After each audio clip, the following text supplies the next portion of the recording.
Punching Up, a Nintendo podcast, is brought to you by you. If you want to learn how to support our show, go to patreon.com/laststandmedia.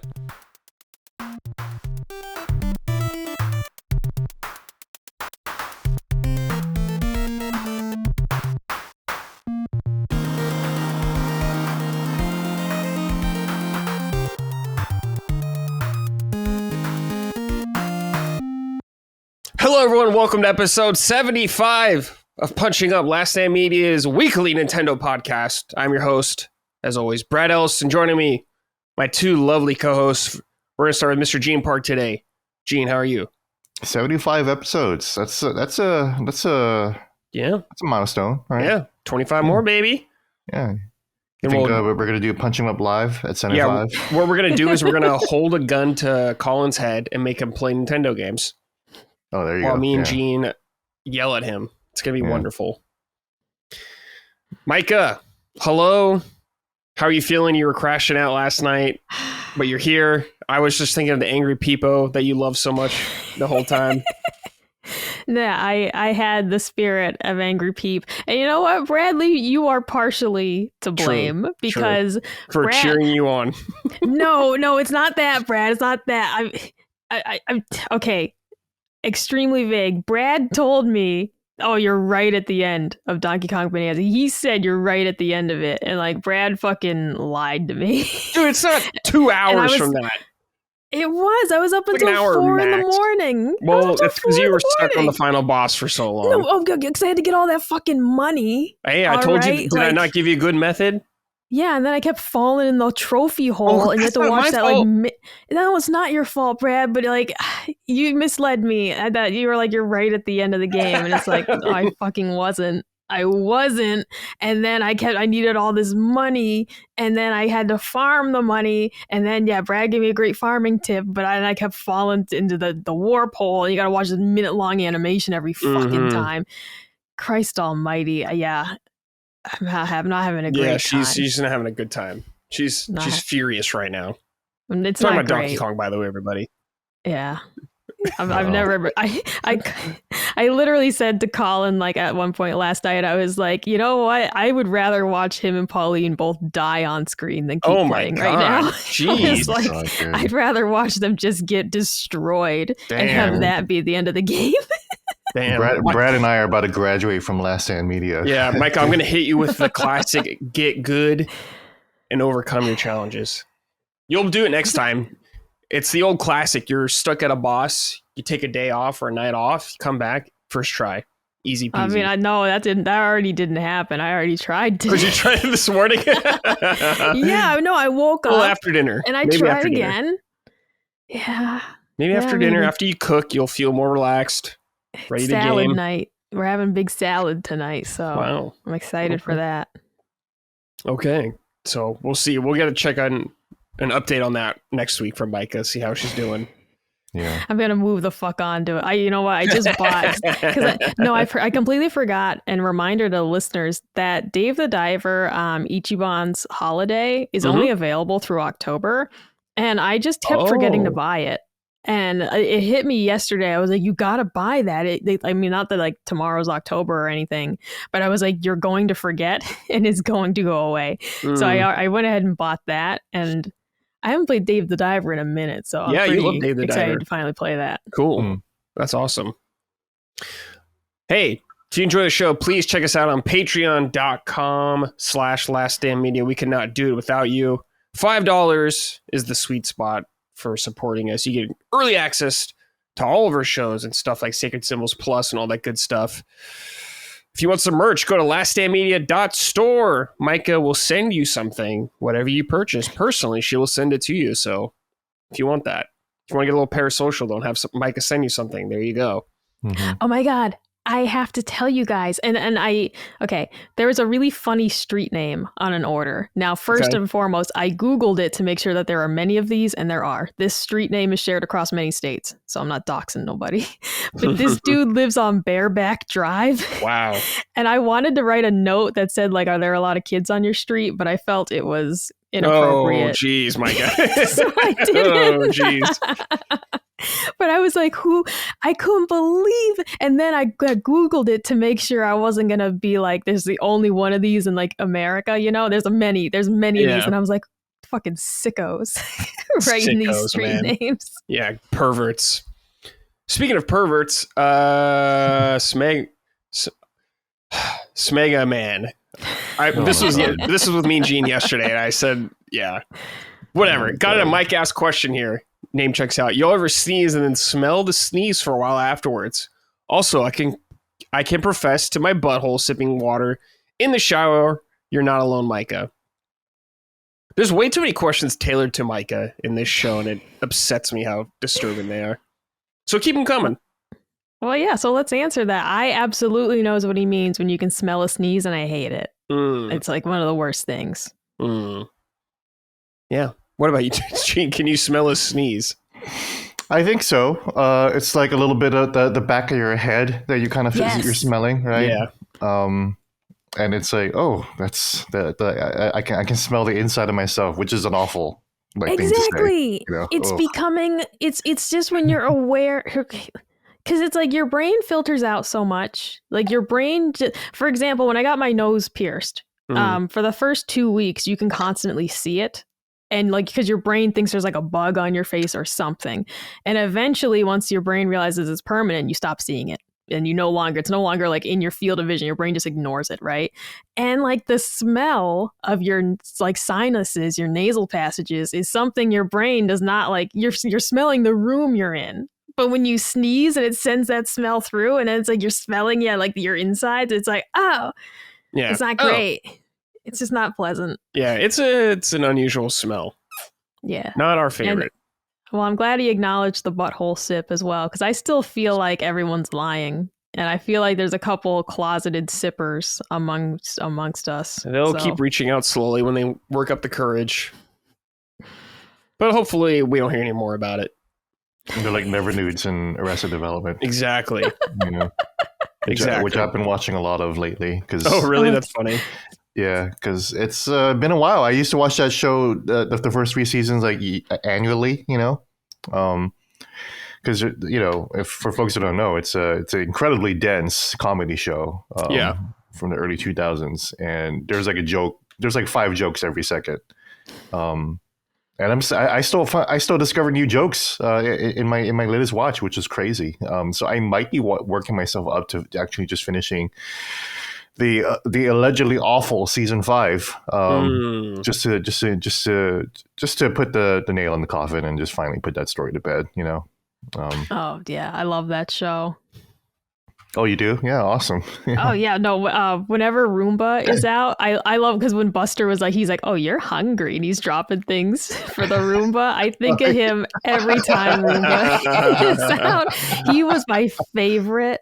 I loved, and I constantly too, when the mom is like, "That's not true. I love all my children equally," and then they cut to her saying like, "I don't care much for Job." I say that to the dogs, because I'll be like, "I love all my children equally," and I'll be like, "I don't care much for Rush," which isn't true, but yeah, that's I haven't seen it myself in a while either. Have you watched season 5? Is that the Netflix season? Yeah, the new have you watched season 4 or 5?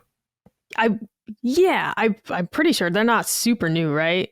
Right? No, they're pretty old. They're a couple years old. Yeah, season 4 is definitely like over a decade old now. Okay, all right. 5 came out like maybe like 5-6 years ago. I don't know. Yeah, I believe I've seen all of it. Yeah. Okay. I was like, did they surprise me and do another one when I wasn't looking? No. Yeah, Michael Cera is like 30 something now at this point. Like, that's what was weird about it. And it's one of those.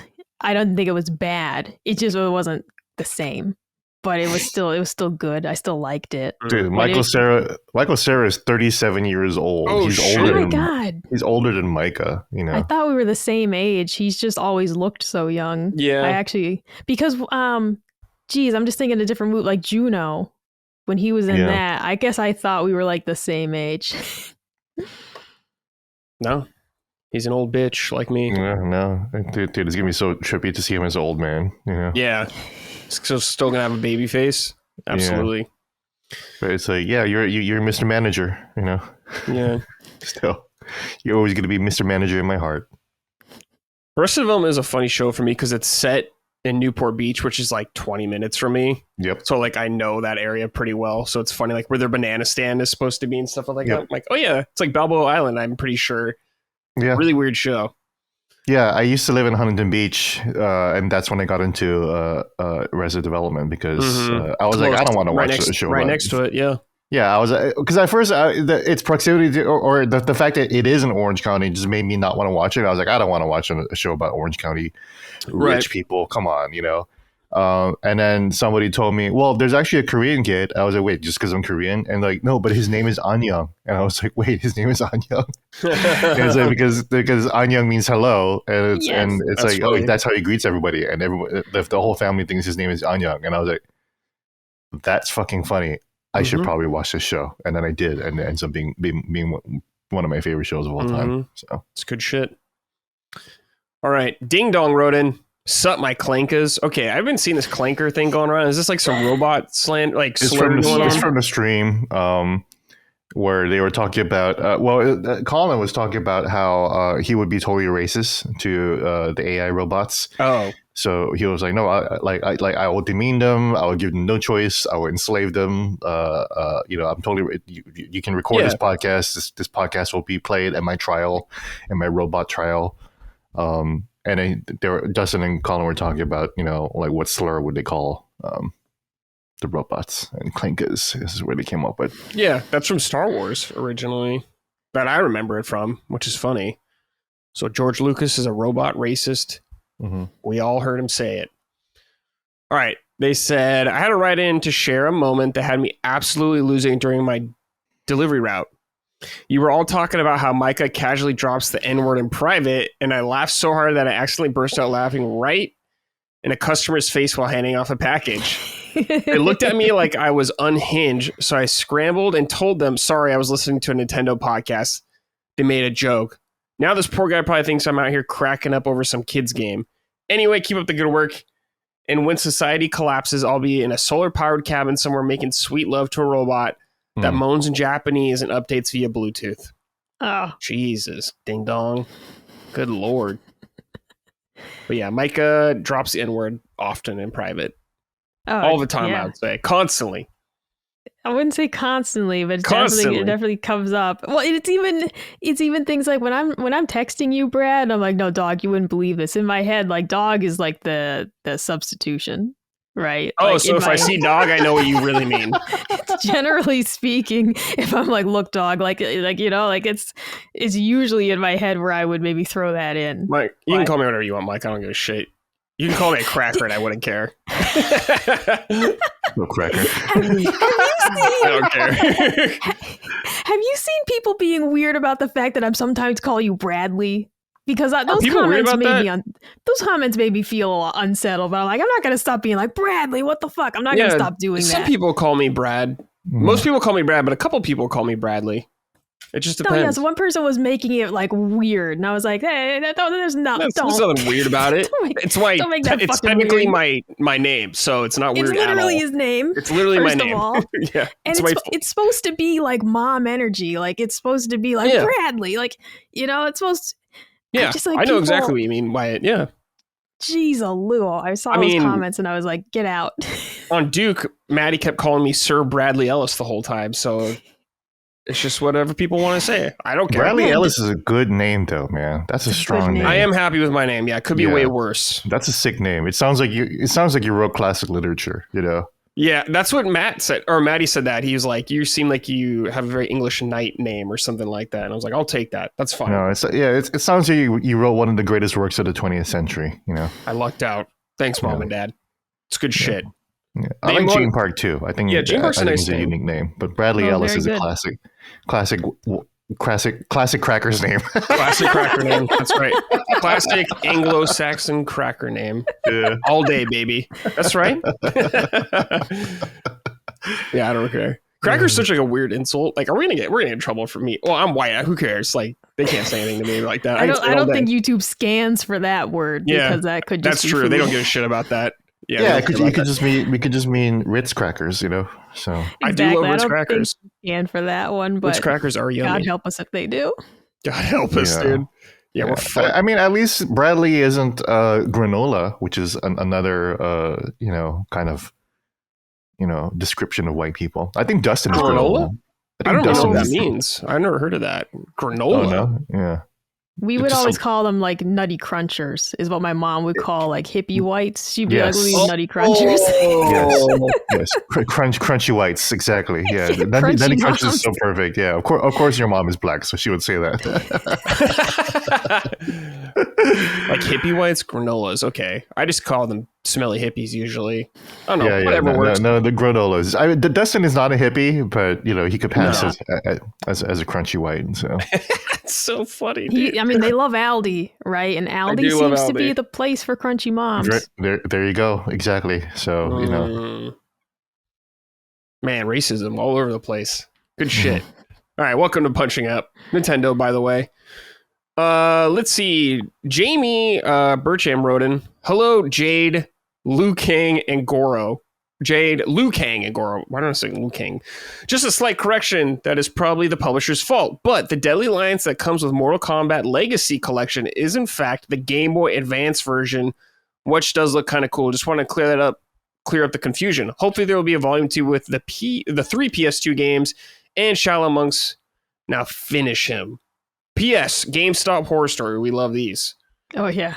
I pre-ordered Shaolin Monks to get action figures way back in the day. They said the pre-order figures hadn't come in yet and to check back later. I came back the next day and inquired. The lady asked the guy in the back if they had come. She shouted to the front, yeah, but only one set came and there was no pre-orders, so I took them home. The lady at the front then proceeded to give me 4 various pre-order shirts to smooth it over, none of which fit me. So they gave away your never fucking do. figures, dude. That is bullshit. That's bullshit. Like, literally, I'm not like this when I go to retail stores, okay? But like, I would have flat out been like, get the manager. You're gonna go home. You're gonna get those figures because you didn't pre-order the game. Yeah, I did. And like, you're not doing this to me. And especially, no, the pre-order shirts, they usually only have like XL for the shirts. Like double XL. They do. They literally default to it's like extra large is typically what they give out for pre-orders, and it's like useless if you're under 5'10", 150 pounds. It's fucking useless. If you're 4'5" like Micah, it's like a fucking blanket. If you're a peanut person such as myself, you just get fucked on those, and so like you don't even want it. It's like I think I finally got rid of it. I had an LA Noire shirt from PAX East that a friend brought home to me. But it's like the shirt, I think they were giving out men's, larges or XLs. I don't have it anymore. But I just finally gave up because I'm like, what the hell am I going to do with this? Even for pajamas, it was ridiculous. Too much, Yeah. So, especially back then, I was even smaller. So it was stupid. Yeah. No, I would have been the Karen that day and would have been like, you're going to get me those figures. Yeah. Like, go to another store, go home and get them. I don't care. You're going to get me those. I don't like oversized shirts, but an oversized sweatshirt, that's different to me. Oh, yeah. An oversized sweatshirt is a look because you got to layer. You're going to wear a shirt under it. I can't stand wearing a crew neck with nothing under it. Like, wearing a sweatshirt with nothing under it's not a good look. Like, I can't. I feel uncomfortable. Like, what if I have to take it off for some reason? I get it. Yeah. Oh, the reason I read this write-in also as well is because we talked about the Mortal Kombat collection getting leaked the date last episode. We said Deadly Alliance in there. I thought it was the PS2 version. Sadly, it is not. So my hype has dropped somewhat. Sorry, Jason. I know he's listening. Our pal Jason Polanski. Oh yeah, that's right. That's cool. Great guy. Yeah, that's kind of a bummer. And also, as this fellow write-in said, Jamie Burcham. Yep. Burcham. I also share your wish that Shaolin Monks will be re-released. Yeah, man. Shaolin Monks is a cooperative, side-scrolling, 3D, but side-scrolling brawler with really cool moves, and you can do finishing moves like on just like regular folks, and it was just so fun. A really cool story. You play as Liu Kang and Kung Lao. Yep. Really, really cool story. It's like Jedi power battles, but like actually good, as opposed to Jedi power battles. Like, yeah, it's fun, right? But like Shaolin Monks is actually like a solid was brawler. Sick. Yeah, really fun game. Man, there's so many good like last week I was lamenting about Mortal Kombat 9. Like Mortal Kombat 9 and Shaolin Monks, like that collection would be the GO collection for me, definitely. That'd be a good collection, absolutely. Yeah. All right, bad news, crew. The Switch is getting a price hike, or has already in the United States. We finally got hit. Other countries have taken the hit. Now it's our turn. Only for Switch 1 stuff, though. Here's the breakdown. Switch OLED is now $400, was previously $350. So $50 up. That's $50 cheaper than a Switch 2 at this point. I don't know why you buy Switch OLED when you can just buy Switch 2. But whatever. The standard Switch is now $340 and was $300, so up $40. Switch Lite is now $230, was $200. There goes Gene and mine's dream of it being $100, which would be sick. We'd collect those like cards.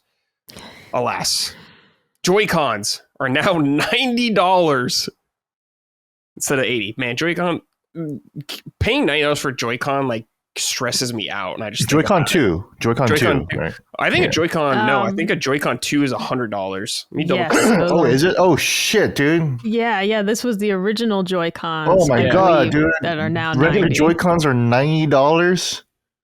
Yeah, like on Amazon right now, they're like $95. That's crazy. That's wild. I'm so expensive. glad I bought a bunch before 2025, I guess. Like, that's so weird to say, That's so weird to say that, like, oh, I'm so glad I bought like a bunch in 2018 to avoid the 2025 price increase. That makes no sense whatsoever, man. Oh yeah. The Nintendo Switch 2 Joy-Cons are $100 from the Nintendo website. Yeah, and like Best Buy, they're $95, GameStop $95. That is wild. Crazy, dude. Good lord. All right, the Pro Controller is now $80. It was previously $70. The NES Controller Pack, you fucked up, Micah. It's now $70. I am fuck up. I don't need this. Or Colin did. I don't now. want this shit. Colin's gonna regret that because he's gonna play some game in the future. N64 controller is now $55. Was $50, so $5. Not as bad there, I suppose. Not bad, yeah. And the SNES controller is $35 and was $30, so $5 is all as well. So not so bad there, but still annoying. Switch 1 and Switch OLED being at this price now, Micah, how does this make you feel? I mean, on the one hand, I just kind of say, why? I don't mean why did the price go up? I understand tariffs and all that shit. I mean to Nintendo, why are you doing this? I mean, really, when you spell it out like that, Brad, that now you can get the Switch OLED is only $50 cheaper than the Switch 2. I mean, I really would struggle to say like, yeah, that's worth it. Instead of just upgrading to Switch 2, which is backwards compatible with your Switch 1 cartridges, and you just may as well do it. So I more so just say to Nintendo, like, if these were still profitable at those prices, could you not just eat some of that margin to keep those prices low? Because just for the goodwill side of things, it doesn't look good. But obviously, I don't know what the markup is on these things. I don't know if they're making $100 per unit or $5 per unit, right? So if they truly were like, we must raise prices to keep these profitable, but when we know that Xbox eats the cost on their boxes constantly because they're like, well, we gotta sell Game Passes is hopefully where we make money, and like we're kind of subsidizing the company off of this shit. Yeah. But they're also not they're not owned by Microsoft. I was going to say Microsoft has like infinite money, billions of dollars. Nintendo is strictly console. On paper, I just don't love this. Yeah, of course. I would if I'm being honest, I'd rather see them sunset the Switch and just slow down production. And because if this is truly the price and it's $50 more to get the new one, I don't know, man. So let's say goodbye. Yeah. Let's say sayonara to the Switch 1 and sell through what you got and get rid of it. Yeah. Gene, thoughts, my friend? Yeah, I mean, we talked about this yesterday on Summon Mhm. Sign, or I guess on today's Summon Sign. It's Tuesday. Mhm. It'll be Wednesday when you hear this. Maybe. Yeah. No real way to sugarcoat it. No real way to defend it. This is just bad all around.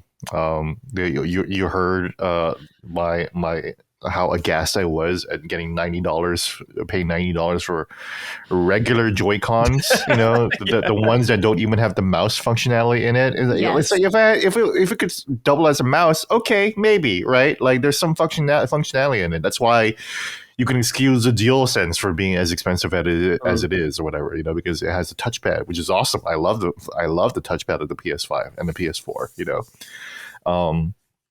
So yeah, it's just hard. Pro Controller 1 is $80. That's crazy too. Yeah.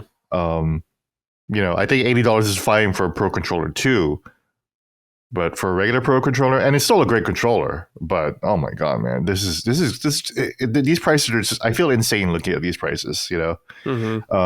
Again, it makes no sense that I can say, man, I'm really glad, you know, like you guys know that I'm famous for having 6 Nintendo Switches, 3 of which I bought for myself, and 3 of which I received from the company. So like I like to rebuy the products that I receive from companies. So just so I'm not just getting free products, I'm actually just buying them, right? And, you know, I don't mind having 6 Switches. I'm really glad I bought those 3 Switches before 2025. I was able to buy a Switch Lite, you know, 2 Switch Lites or a Switch Lite for $200. That wasn't too bad versus $230. You know, you know, the dream, like I said, yeah, the dream is to get that down to $100. You know, that like the big old tablet Nintendo 2DS that they sold, you know, for practically nothing. Abomination looking thing. The toast. The people said it looked like a slice of toast. Yeah, I will say the thing looks. The Switch Lite price is still attractive if you, let's say, either you were like me and you had a Switch 1 that was dying and you said, like, I really just, you know, I don't want to pony up that much money for the Switch 2, but I want a replacement Switch.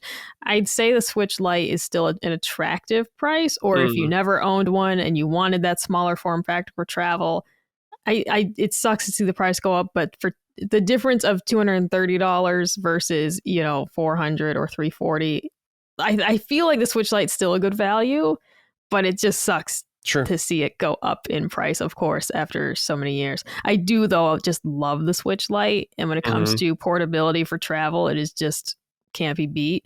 Because like we actually went to like a hotel for my birthday weekend last month, and I was tempted to bring the Switch 2, but I realized I don't even have a case that it fits in. And then I was like, I don't know, what am I going to do with this fucking big old thing? So I'm like, when it comes to travel, Switch Lite's the travel machine, and it's probably going to stay that way for me.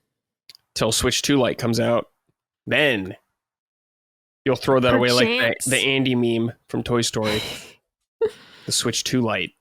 We'll Only see. If they make another yellow $500 when that comes out. Yeah. Hopefully it won't be that much, but we'll see. But yeah, this sucks. I'm not happy to see this. Florida Man wrote in, hey, sexy Master Punch debaters. Wow. Now that the price hike has happened on almost everything but the Switch 2 console, what do you think will happen with the games? Do you see a $10 increase for most games? Do you think they'll be unaffected? Is it time to stop gooning for Nintendo? I'll hang up and think about them. I'll think up and think about them. Donkey Kong's cheeks. He is cheeked up in the new game for sure. Games going up. Switch 1 games? No, I don't think so. I think $80 is the max you're going to get for this generation from Nintendo. Switch 3, whenever that comes around, sure, maybe you can get that. But for now, I think everything will stay 80 or 70, pretty much. I think most things will be 70. Few exceptions, I think, will be 80, like whatever the next big Zelda game is. I expect that to be 80. Maybe Mario. I guess Mario the Game with it. Donkey Kong was not. But I wonder if that was because it's Donkey Kong or if it's... Yeah, I'm not sure, but... Like, Metroid's not 80 as far as I'm aware. Well, we don't even know, really, I guess, but... I don't think the price of the games will go up. You guys kind of in the same camp as me?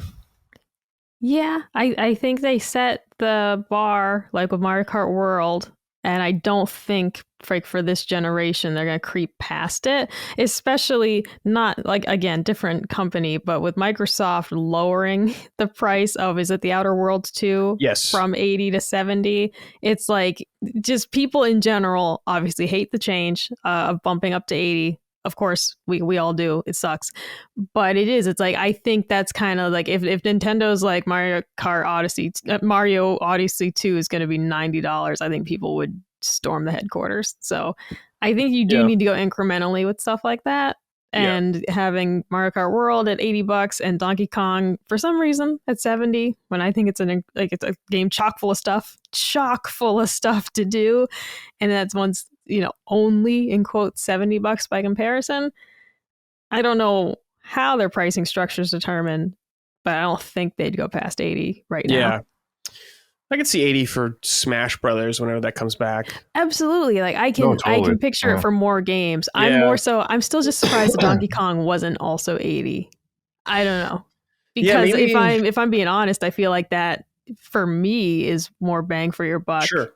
I like, even being right at the end of the game, cripes, when I Googled like how many bananas there were, I was like, oh my God, I haven't even scratched the surface. And I thought I found a lot. I thought I was doing great with finding those fucking bananas. And it turns out I have found like barely any. Yeah, there's a lot. But okay. Yeah. I don't think game prices will go up past 80 for now. We'll see next generation though. Because I'm sure they're licking their lips at the prospect of that. All right, guys. Earlier, I think it was the end of last week, Nintendo put out a survey asking about like physical stuff and like game key cards and all that kind of stuff. Unfortunately, the server or the survey is down. It's gone, so I can't look at it anymore and see what was going on. But that was some of the stuff they were asking about. So it looks like Nintendo is well aware of people not being happy about game key cards. I wonder if third parties are complaining to Nintendo about this kind of stuff because their games aren't selling as much, perhaps, on Switch 2 physically as they probably would have, because we're seeing it a lot happen, even with like Micah here and Gene, both kind of like very upset about this and everything like that, and choosing the Switch 1 versions over this. And like we've brought up before, Nintendo is huge in Japan, and Japan is very into physical media still. So that could be a huge problem from them there. But I don't know what they're going to do about this. Hopefully they can figure out something or talk with their manufacturing chips. I don't know, whatever, the people that make the cards to sort this shit out, because it is very frustrating. But Micah, is this a ray of hope for you? Potentially. I did the survey, and it's always it's just a matter though of will they listen and or care. And the other thing is, for all of our complaints online, we also we don't know the numbers. If Nintendo is like, well, they're selling, so it's like, if it's that 2% of us are complaining about it but everyone else is just buying it or simply buying the digital version, like Nintendo probably doesn't care whether or not you buy the digital copy of this or the game key card. The sale's the sale. Right. And so it's like, I don't know if they'll listen strictly to our sentiments about it. Like, one of the questions was, why do you prefer physical games? And why do you prefer the game, on the cartridge? Like, they were asking questions like that. And some of they had parts where they gave you reasons to choose from, including things saying like, I feel more of a sense of ownership over the game. So they definitely understand the talking points people are bringing up. But I absolutely, just as a kind of negative person, say, yeah, but if the sales are good, what's for them to change? So was the survey prompted by the negative like discourse online? And was it almost done to like placate people? Is it going to be, spun somehow to say like, well, gamers say this, however, the buying trends show that their convictions don't hold true. So I don't have much hope in it, because I just don't actually know if they'll change anything. Yeah, I think there's some merit to it, like Nintendo being aware of it and affecting sales, like because they put their games all in the cart every time, because they know that would piss people off big time. Like if they started doing that, it's really over. It's Jover. No, absolutely. And I will say the questions, as I mentioned, the reasons that they gave for why people would want to buy games fully on the cart, they seemed to be like, yeah, no, that is why I'd want to buy it on cart. And then they also had boxes to shoot for you to explain in your own words why you would rather. Like there was one question that was, if you were buying a gift for someone, would you rather buy a digital download card, the key card, or the cartridge? And then it had a space to just say why. And I just had said, like, I'll always try and buy someone the physical game on cart because it's more fun to open than just a gift card. And I just like them being able to just pop the game in and maybe it downloads a quick update, but then they're ready to play. Yeah. So they gave you plenty of opportunity, I feel, to express your thoughts, but I'm still just not super optimistic whether or not they actually do anything about it. Yeah. Or at least, like you said, so long as they continue to keep their games fully on cart, Yeah, that's fine. And that's still good. Yeah, for now. We'll see. Gene, any thoughts about this survey? Yeah, I took the survey. Mike and I probably, since we have to share the same desires and habits for collecting games, we probably answered the exact same way. You know, I like collecting games. I prefer buying cartridges over blah blah blah, and I might even buy both. You know, I say as much. And then it sucks that they removed the survey. I wonder exactly what the decision behind that was to pull it so fast. But there's also news that I don't know if you have this later on about the manufacturer of the Switch cartridges. No, we can just tie that in here right now if you want. Yeah. Do you have it? No. Oh yeah. So according to I'm reading a piece by Twisted Voxel. I just pulled it up on Google. So, you know, if this is a shady website, you know, I apologize. But I did see this reported elsewhere that the Taiwanese manufacturer, I looked them up, Macronix, is now considering having different size cartridges for the Switch. Because here's the thing, you know, it's not really Nintendo's fault for having this whole game key card situation. It's really the limits of the manufacturer that's going on, because, you know, like how we can't have Blu-rays as the physical cartridge for a portable system, right? That's just not going to work. So you need some kind of strange way to store data onto, you know, a portable thing. And they've been using Macronix since the 3DS days. They were making the cartridges for the 3DS, so they've been reliable, and that's what they offer, you know. And then so now Macronix is now considering other storage options that may be larger, so to accommodate bigger games too. Okay. And hopefully they'll be cheaper, I guess. I don't know. That's another problem, because you know, Macronix is charging Nintendo. Yeah. And Nintendo is passing that price on to passing that price on to the publishers, and the publishers are like, no, thank you.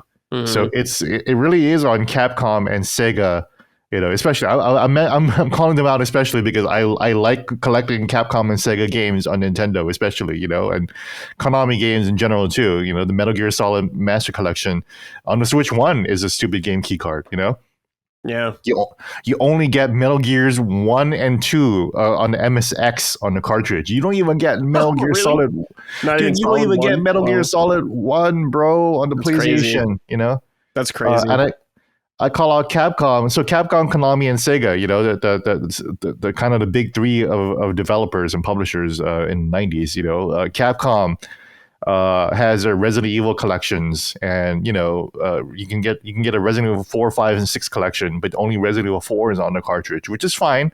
I love Resident Evil 4, but then they also have the Resident Evil Origins collection, which is Resident Evil 0 and 1, and only 0 is on the cartridge. Not even 1, the one that's actually like good and important, you know. No, they decided to put that in sequential order and put 0 on the cartridge, the one that nobody fucking wants, you know. Yeah. So it's a tricky situation right now, but I'm really hoping that they're able to figure. It sounds like Nintendo and Macronix are both taking this issue fairly seriously, And I'm hoping maybe publishers are also saying like, hey, we need better options or we need cheaper options if we want to be able to sell cartridges. And you want to be able to sell cartridges because they make sense in Japan. People in Japan still like to buy physical media quite a bit. And I would like them to figure that out. So I'm hopeful, but we'll see. It's a bummer, man. I keep thinking about all these other games that are coming out for the Switch 2 that I would like to play on the Switch 2. And I'm like, wait, but the physical copy, though, it's not going to be great. You know, Yakuza Kiwami 2, Yakuza Kiwami 2 just announced last week on the Direct. It's my favorite Yakuza, and I won't be able to get it on the cartridge, you know. So instead I bought Yakuza Kiwami 1 for the Switch 1, not terrible, but like just I really like, just a very crunchy, the granola crunchy Dustin-like port. Damn. The racial profiling. Yeah, the Dustin port of Yakuza Kiwami, which I bought through limited run games, man. So you know, that's how bad it got. I had to give limited run games some of my money, man. So. Yeah, for a crunchy port. Yeah. All right. Yeah, and well, just to note too, because I saw this discussion on like the Nintendo Switch subreddit that like Octopath Traveler 0 is only a 5 gigabyte download size. And so they're like, well, from Square Enix's perspective, the cost of the cartridge, which is what, like 64 gigs, and how much of that's just being wasted on this tiny game. So just do the game key card. And it is like, well, yeah, that is stupid. I can see their perspective of like, we're paying how much for this cartridge and that we're using 10% of it. Like, this is dumb. Yeah. But also it's like, okay, well, how about we offer different sizes instead of just having it be the key card? Because I'm not going to lie to you, and I know it's petty as fuck. The main reason I don't want the key cards is because the box art doesn't look as good. Yeah, man. It looks like shit. You're right. It just looks like shit to have all that shit at the bottom. Like when I compared Octopath 0 and then the Switch copy, like the original Switch copy, I'm like, I'm getting the Switch copy, dude. Like, look at this thing. And you got the whole fucking banner at the bottom about the key card. I know it has to be there, but I'm like, I'm a collector and largely collecting for aesthetics. And I'm like, I don't want that one. So you keep it. There's not even a Switch 2 upgrade path for it, but I'm like, it's fine. It's Octopath Traveler. Meanwhile, speaking of Octopath Traveler, meanwhile on the Switch subreddit, there is someone who found an Asia version of a 2-pack of Octopath Traveler 1 and 2, both on one cartridge, man. Wow. Both games on one cartridge, but it wasn't released in America. It's an Asia copy only, you know? That's very frustrating. Yeah. You know, and then I've been playing the Ninja Gaiden Master Collection, which I talked about on Seven Sign yesterday. But, you know, this is not also American release. I don't know where this was released from, but it has all 3 Ninja Gaiden Team Ninja games on the cartridge as well. That's awesome too, you know? Yeah. Oh, yeah. More of this, please. More of this and not the Resident Evil collections or like the Mega Man X Legacy collections. Those are all on the cartridge. That's pretty awesome. God, I'd hope so. Those are like Super Nintendo and PS1 games. Yeah, these are like DS games, you know? Yeah. Come on, man. Crazy. You know? It's fucking crazy. Which is why, like, it makes no sense that like a game as small as some of the games we talk about are also game key cards. That it's like you're assholes, you know? Yeah. All right, let's move on. We're going to talk about, last week we had the Direct. We talked about it on the show. We did a pickup for it, but I just want a couple write-ins from the audience about it because they didn't get to write in necessarily about it last week. But we could talk about whatever thoughts we have about it, if any updated. This is from John Wittich, or Witch, whatever. Dear Bradley, Default, Micah, Maury, Octopath, and Goon Park. That Nintendo Direct. Dude, what the fuck? Goon Park. Goon Park was like, really. I know that's not racist, but it sure sounds racist. Fucking goon, yeah. Yeah. Oh man, did you see the joke about, you know, like how porn is being like banned or not banned, but you know, like there's people got to use a ID to access porn now, and then maybe sooner or later porn will be, you know, just prohibited altogether. So it might be back in the early 20th century when the mafia was in charge of like porn distribution. So like the word goon actually like comes all the way back around to actually meaning like a hired like goon. the mafia goons, you know. Oh my god, dude! Yeah, and it's gonna be which of the mafia games had you like looking for like pinup cards Mafia as a 1. collectible? Yeah, well, maybe we're gonna be had that back as to well. I that. don't know. There you go. Yeah. We're getting there. Yeah. Yeah. All right. They said that Nintendo Direct was really lackluster and unexciting, save for the 2 Square Enix games at the end. Why is this launch year for Switch 2 so dire? From what we've heard, it sounded like they were delaying the launch of the console to have more things available at launch, but we're mostly just seeing old ports and standard Switch shovelware. Do you think we're still seeing the after effects of COVID and work from home? Do you have any insight as to why third-party developers got dev kits so late, considering the console had been rumored to have been ready to go for months? Thanks, and have yourself a fine fistful of bricks. I wouldn't say Switch 2 is dire. It's not dire. Lineup at all. It's fine. I don't think it's dire at all. Like, at least from a first-party perspective and, like, second-party, we have still Metroid coming, we have Kirby Air Riders coming, we have Pokemon, which is, like, the fucking biggest thing on the planet. And it's still getting plenty more indies and stuff like that, which we'll even talk about later. But I don't think it's dire at all. So, I don't know, Micah, do you think it's dire? No, I wouldn't say dire. I do see their point that with the rumors of how early Switch 2 was ready, it does feel weird to say like, yes, and what have we gotten so far? Donkey Kong and Mario Kart. I can see that point of view for sure. I wasn't as down on the Direct. I didn't think it was super exciting. We all kind of agreed on that. It wasn't the most exciting. However, I lost my mind at Adventures of Elliot and Octopath Zero. So there was definitely things that I was super interested in and excited for. But I can agree that like Plants vs. Zombies Replanted is not super exciting. I'm excited because I never played Plants vs. Zombies, like the original little games, but I can absolutely say like if this thing was ready for a year and this is what we're getting at the Direct, it's not a blockbuster Direct, that's for sure. And I can understand people's expectations being higher with all the rumors saying that the Switch 2's been ready for a long time. You would simply expect that. And the games are coming right around the corner. All the big games for it. I just think the era of a lot of third-party exclusives is kind of going away. And we're seeing that on all consoles, like with PlayStation and stuff like that. So, yeah, it makes sense to me. You're going to get a bunch of ports that are on other things. Of course, why wouldn't you? So, I don't really see that. But the only thing I'm confused about is Xbox. I'm surprised we haven't seen anything from them. Just because they have so many games, but I don't know. Maybe down the line we'll see more. Okay. Let's see. This is from Jace Tumulovic. Greetings, Gooners. When I saw this Direct, I was delighted. A new Monster Hunter Stories, a new Katamari Adventure, a new Katamari Adventures of Elliot, Octopath Traveler 0, Plants vs. Zombies Replanted, Micah, and more third-party support than I would have imagined. Then I went online and saw nothing but complaining. The Direct was marketed as a partner showcase, but it seems the public wanted even more. Am I being too kind to Nintendo, or do I have a wet socks take? Gene, what do you think? Yeah, no, I thought it was okay. You know, I totally get. I think I saw Chris String over the quote unquote game business. It always makes me laugh whenever I say that word, that phrase. Say that there were 3 games that he was told were going to be there, and they ended up not being there. I don't really trust him, so who knows? Sure.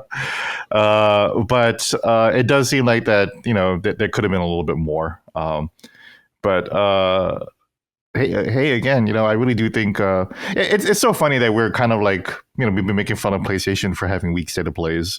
And then now here we are, we're having partner directs and directs that are just not exactly blowing people's minds off, especially since Nintendo's directs have been really, really good lately, you know, with a lot of reveals. They were the ones who revealed Marvel vs. Capcom 2 coming back, for example. The Dusk Bloods announcement during the Switch 2 announcement was just like mind-blowing. So I think that maybe this was just like just whatever. Let's just get this over with. Yeah, it's a part of Direct. It's not going to be as exciting as like a main one. Those are always the big ones.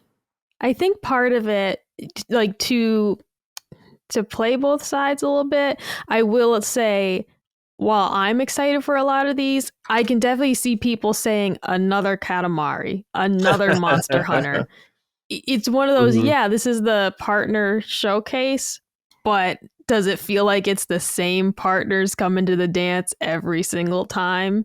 Did you maybe want to something? Because it's like when I saw Monster Hunter at first, I was like, fucking Monster Hunter. Now I might check that out now knowing more about it.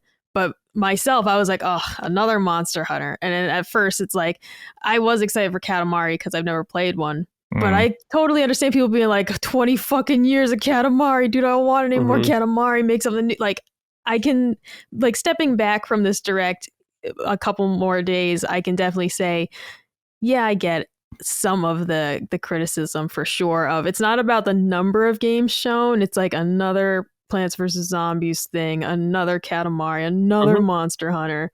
I can get it. Yeah, I mean, another cozy game or another space game, space horror game. You know, it's the games industry. Sometimes there's just too many games, and some of them have a lot of the same ideas. You know. Yeah. Oh, and that's the thing is, I think people. How do I say this? I think people would be open to the similar genres, but they want new names or just something unfamiliar to them. Yeah. I think if Monster Hunter Stories had a different name, it would have caught my eye immediately. But I hear Monster Hunter and think, oh, that franchise I'm not really too into. And you know, so we love cozy games. Fucking love a cozy game. I'm heartbroken Tales of the Shire is horrible. But that was part of the excitement was it's a cozy game and it's something different. It's Lord of the Rings, a beloved franchise. Great. And it's just, that's the disappointment, right? So I'm with you, Gene, that I think part of it would have just been like, well, it can be the same genre, but just a different franchise even, just a different skin on it would have maybe been more exciting for people. Yeah. Although Monster Hunter Stories could work for you, Micah, since it's not an action game. It's a that's regular, the thing. I'm RPG. into this. Yeah, I'm probably gonna check that out. I am very interested in it. Because and Monster Hunter, I'm not saying I would not enjoy it 100%, but when I overheard friends talking about it, I was just like, this sounds complicated. And I just didn't really want to dive into it. And I've just never really been super into it anyways. But this was like, oh, okay, yeah, I'll check that out. I'll see what that's all about. Yeah, I'm like looking at what they announced there. It's fine. It's not like a special direct or anything, but it's not horrible. No, and I realized after too, because I was like, what was missing? And I'm still waiting for a release date for Elden Ring on Switch 2. Like, where the fuck is Elden Ring? Yeah, it's a good question. Yeah, that's surprising. And then but it's like, would I buy Elden Ring on Switch 2 because it's a game key card? No. So, I will, because it's literally the only thing that's kind of get me to play it is if you put it on Switch 2. I promised baby boy Bradley that I'd play Elden Ring if they put it on Switch, and I'm a man of my word. So I'm gonna do it. I'm gonna play the Elden Ring. But they gotta bring it at some point. I don't know. Now I'm worried they announced it too soon and it's not coming to like 2027 or some shit. No, that would be so whack, dude. Elden Ring is so old. It would be. Yeah. That'd be very whack. Baldur's Gate 3 would actually be great on the Switch too, actually. You know. Yeah, that could be interesting. I would check that out if they put that on Switch 2. I would check that out softly. I'm saying that softly. I won't promise. Not like hard checkout. Yeah, I might check it out, but I mentioned it before. I don't really like Baldur's Gate 3. You know, it's a little boring. I don't really like playing it. As much fun as I make of Expedition 33, I like Expedition 33 a lot more than Baldur's Gate 3. To be quite honest. Oh, really? Yeah. I like Baldur's Gate 3 more, definitely, but oh, that's interesting. That's so cool. Each their own. I really liked Baldur's Gate 3. Shout out to you, man. I thought it was really fun. I mean, I haven't played a ton of CRPGs, so maybe that's why.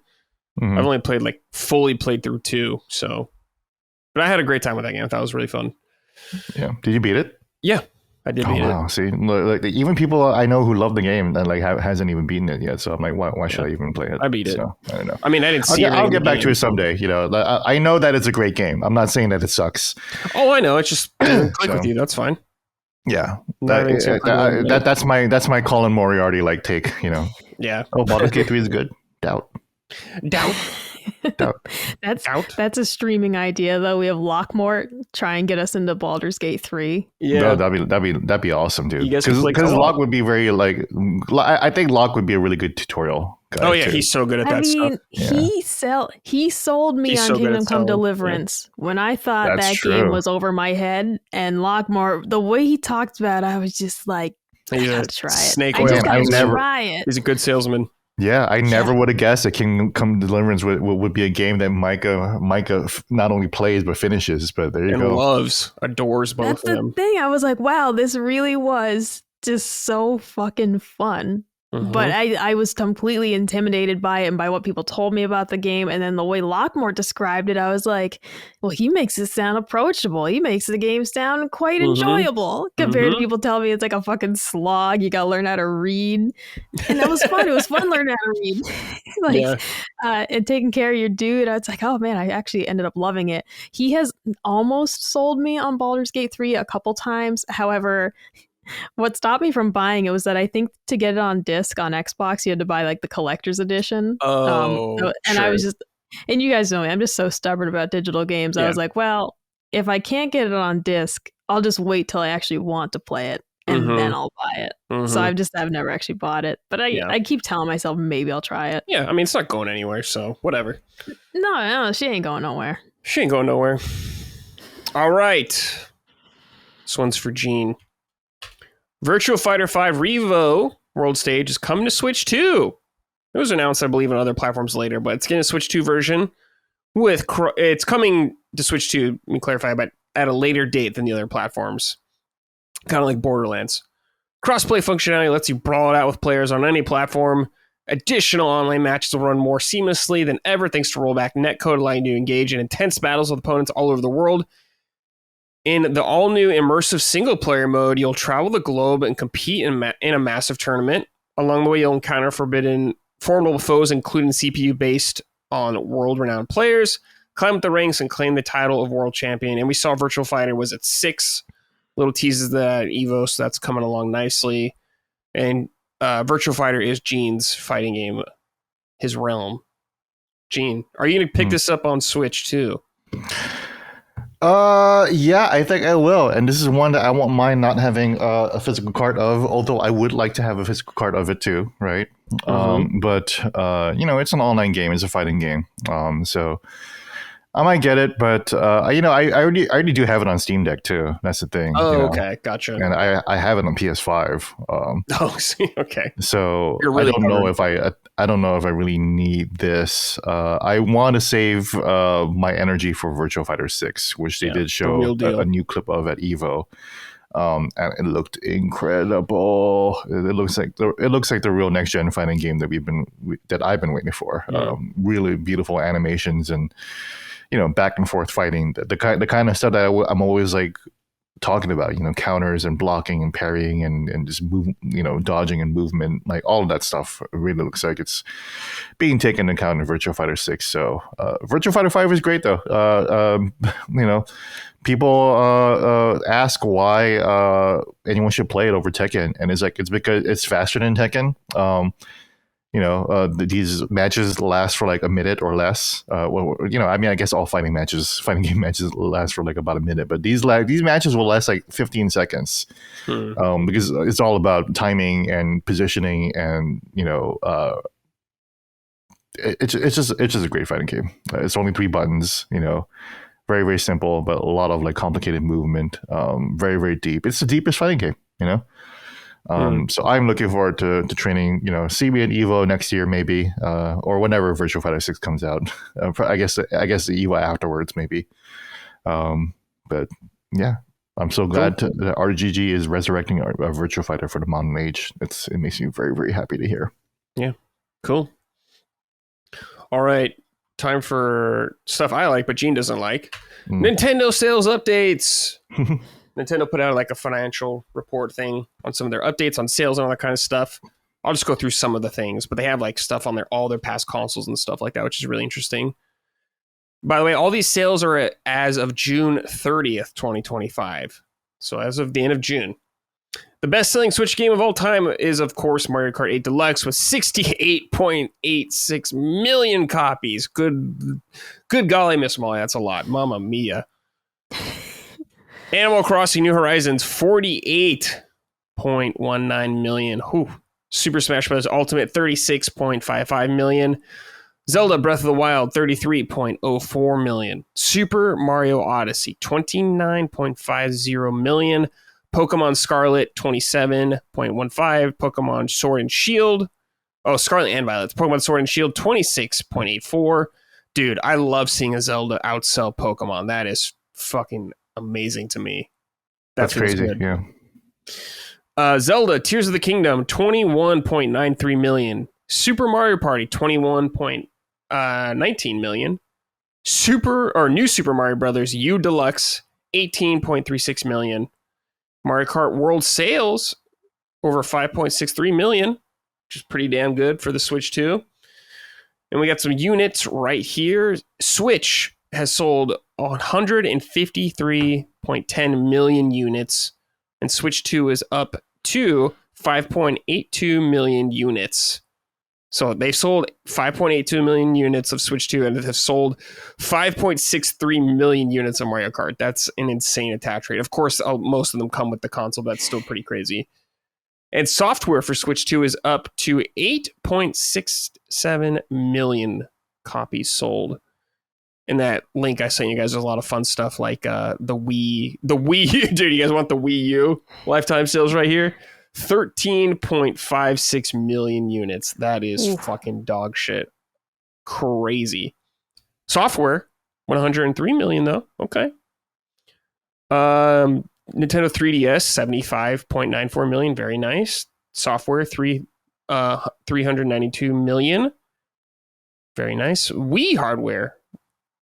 It's so cool they put Wii. It's still in here. That's 101 million units right there. Software, almost a billion. 9,221. DS, here we go. 154 million units. What a beast. Software, 948 million units. Game Boy Advance, 81 million. Game Boy, 118 million. That's not bad. GameCube, 21 million. Ouch. Not super good there. Nintendo 64. Man. Yeah. That's low, yeah. Yeah. And 64, 32.93 million. SNES, 49 million. And the Famicom, 61. And the NES, whatever, 61. So pretty crazy when you see all the numbers right in front of you, how things have sold. And I love that they're still counting everything sold on here. It's fucking great for people like me who like sales. Mm-hmm. Mike, no, this is fun. This historical like data is really fun to look at, especially the old SNES, like GameCube. Yeah. Like, man, that's really low. That's crazy. Yeah, and I like that they put pictures in it. Mm-hmm.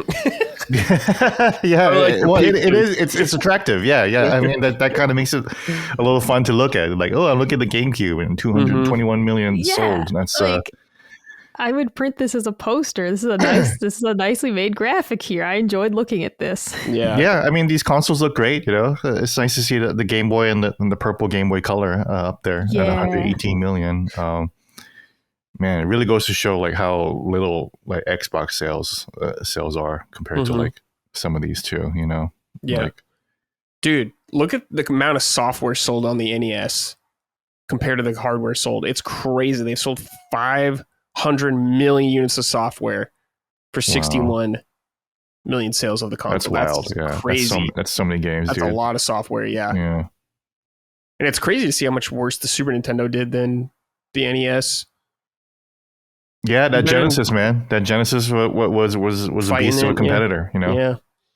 Like I wanted a Genesis, bro. You know. Mm-hmm. Yeah. Good old Game Boy too. Crazy numbers. Mike, anything that surprises you on here? Or is it interesting to you? I mean, interesting for me seeing the drop DS to 3DS strictly because I was late to the party and I only ever owned a 3DS and I loved it.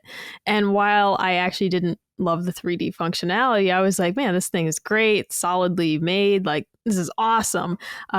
It surprises me like how relatively few people upgraded like from DS to 3DS. Although I'll also say like these things are so well made.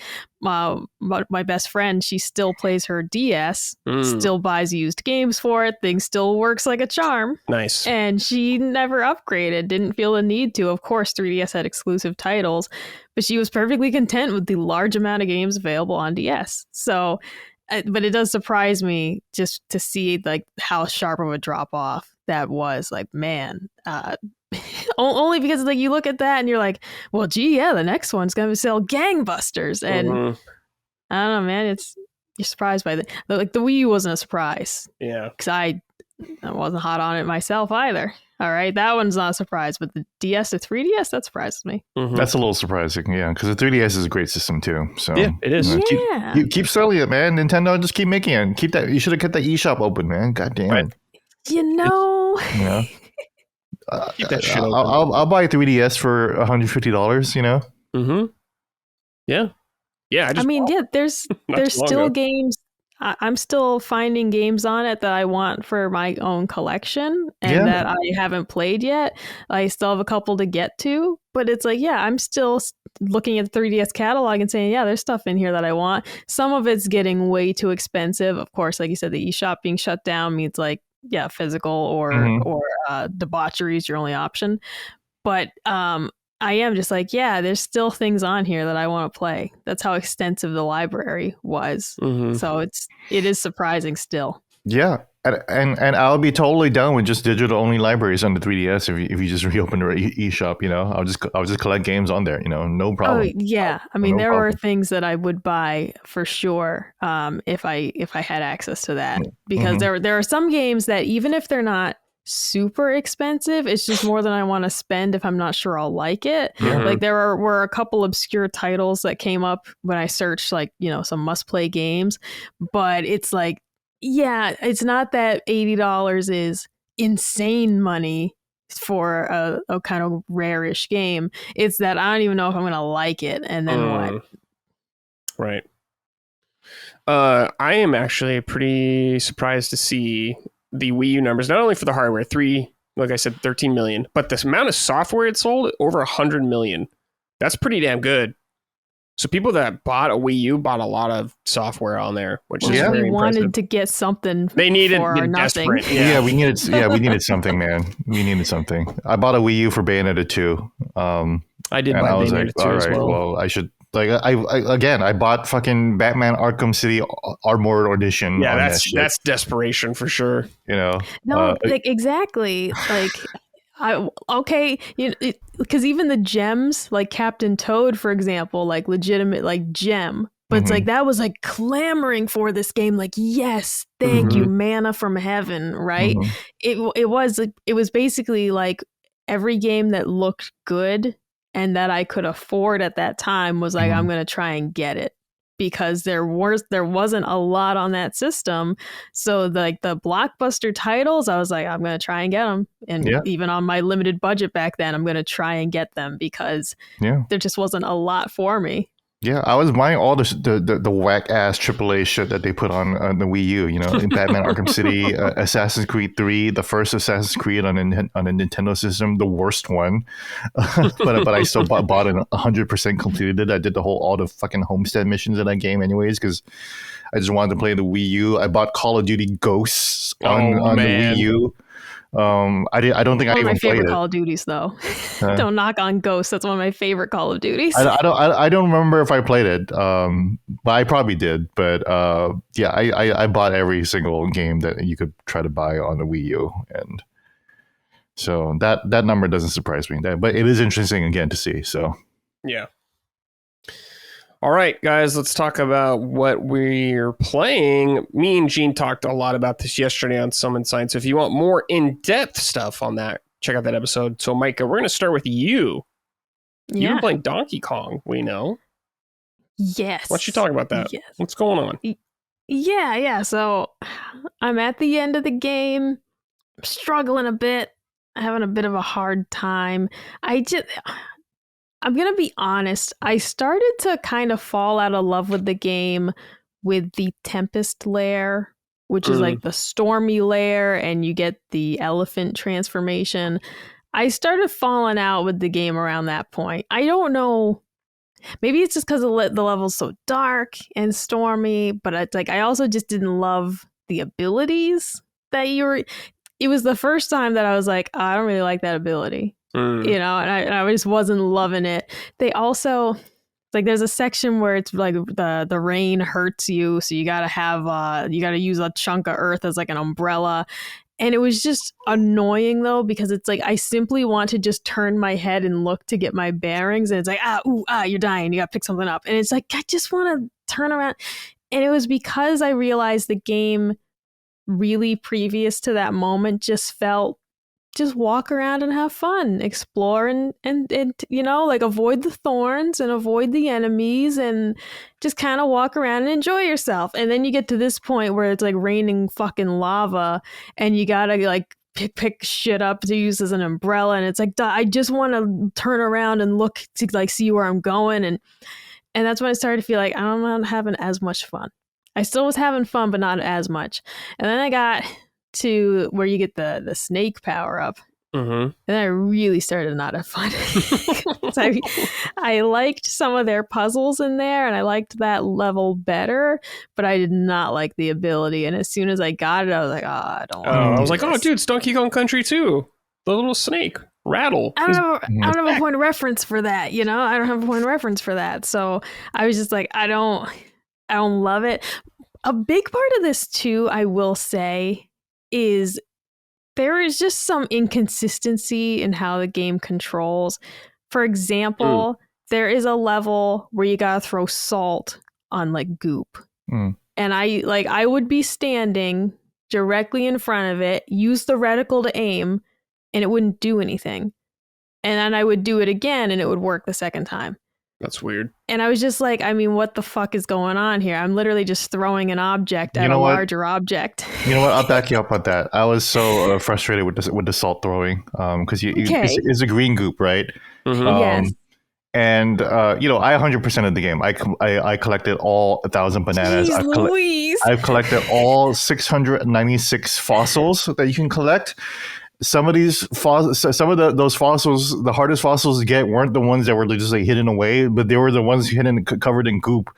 And I would throw salt in them, and I was like, "Why are you not melting away goop?" It doesn't do anything. Yeah. So I do think the hit detection on the goop and the salt is just a little off, because like I'm hitting, yes. I'm right there. So like the most I had to do is just swing the salt into the goop, and then hopefully that will work. And it kind of did, but not always though. So it's like, no, I know exactly what you're talking about, and that's very frustrating. Yeah. Okay, great. Yeah, because that was just a moment of like, because at first they said, is this not what you want me to do?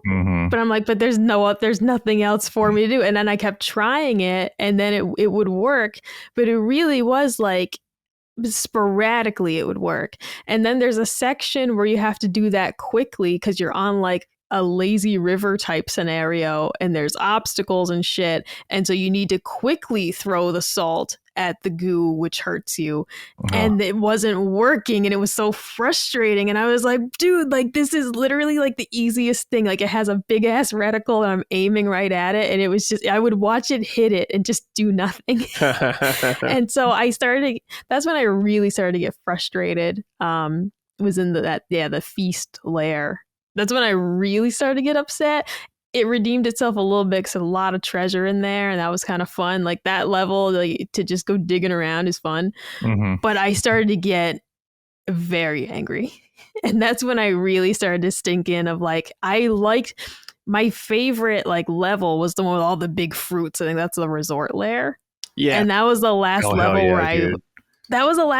where I was like, I'm having a fucking ball. Okay, and I still had fun up to now, somewhat, but it started waning with the elephant lair and the added difficulty of like the lava rain and like not just being able to just freely kind of dawdle around and whatever. And then it just got more frustrating when I felt like the controls weren't backing me up for what they wanted me to do, with stuff being like a little bit timed, you know, and time sensitive. And I was like, well, the controls aren't good enough for what you've crafted here. So now I'm like at the end, and I'm not loving it. I feel like though I was getting frustrated with it a while ago. I told you guys off air too. I started to get a little annoyed with Pauline at a certain point where I was just like, stop singing, stop fucking singing. There was a point where I walked by one of those like purple taped up things that you got to sing to unlock it, and I just didn't do it because I didn't want to hear her sing. I was like, stop fucking singing. Wow. That's when I was like, I'd just turn off the sound. Started listening to my football podcast because I was like, I don't want to hear her singing anymore. I'm sick of it. I started turning curmudgeonly, but it really was after the big fruit lair, something happened. Because up to that point, I was all in. Up to that point, I was fucking having the time of my life. So damn. Okay. You playing anything else or just Donkey Kong? Just that. Like I said, I did download Ichiban's Holiday for Dave the Diver, so I'm probably gonna check that out very soon. I want to beat Donkey Kong. I want to have it done, but you're there. Oh God, I don't know. I'm feeling angry.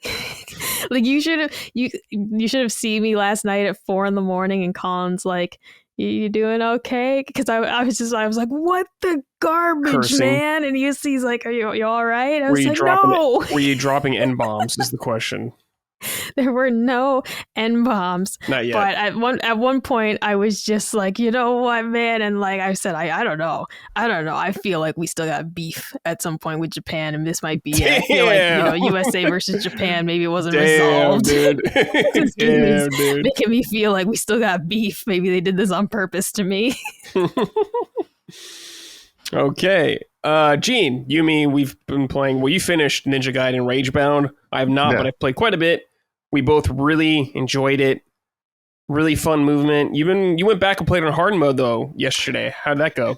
I got my ass kicked. The base game itself is really I can pretty much definitively say that this is not a Micah game. No, I'm watching Colin play it. Yeah, no way. I do want to say it's gorgeous. It's a beautiful game. It's beautiful. Yeah. I love the art. Some of the later levels are really, really beautiful. So if you haven't seen those, check that out. I won't detail them, but they're really, really cool.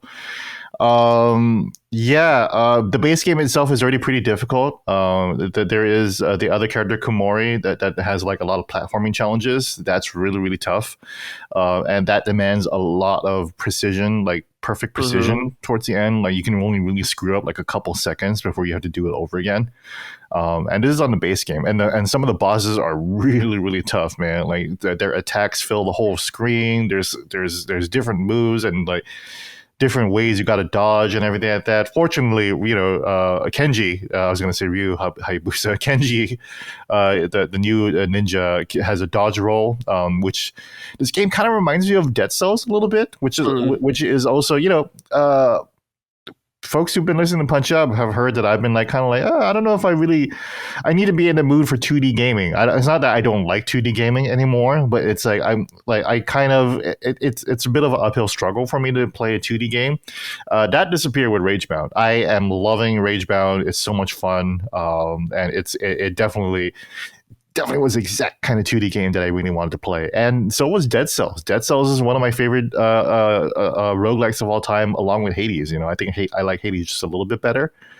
But Dead Cells was excellent. And Dead Cells also had this dodge. You can also climb walls in Dead Cells. There was a lot of Ninja Gaiden in Dead Cells, actually, too. And Ninja Gaiden Ragebound reminds me of that. But yeah, some of these bosses are just their attacks are so hard to dodge. You just really have to like hammer home the attacks and everything like that. I've seen some people complain about not liking the hypercharge tactic, saying that it's a little scripted or whatever. That's Ninja Gaiden, that's really it really is in line with the original NES games, where a lot of again, as I was complaining about Mind's Eye has no thoughtful enemy placement. Ninja Gaiden is scripting these enemy placements. That is part of the game design. If you don't like it, then that's fine. But they are creating challenging scenarios for you to overcome and think through. Again, you don't need to kill those enemies with the hypercharge. You can dodge and you can keep slashing away 5-10 times to kill them. So I like that the game still has that option. To me, that makes the game even better. Yeah, the fact that you might have these somewhat rigid scenarios, but it's not like Doom Eternal where it's like, no, you got to use a flame launcher and you got to use a grenade to get the ammo. There's no other way. Versus Ragebound is like, oh well, if you miss a hypercharge, then why don't you just kill the enemy regularly? I love that. But back to hard mode, dude, even the tutorial the stage in hard mode is hard, dude. They changed it. They fucking changed the stage layout, man. Cool. That's awesome. Where, certain areas that didn't have spikes or pitfalls now just have spikes and pitfalls. So the fun thing about hard mode that I realized, though, is that they're throwing so many enemies at you that it's a great way to... The platforming might even be a little easier because there are so many objects to bounce on. The little guillotine boost that you can do. For people who haven't played Ragebound, Kenji has a move where if you press jump or L1 at the same time, he'll do a little somersault that'll like just jump off the enemy or item or even a bullet or a ninja star. He can basically like any object that you can interact with, Kenji can just bounce on and up. And so that there's so many enemies in hard mode that you can just kind of like just bounce through a lot of the level, which is really, really fun and kind of gives the game a different flavor.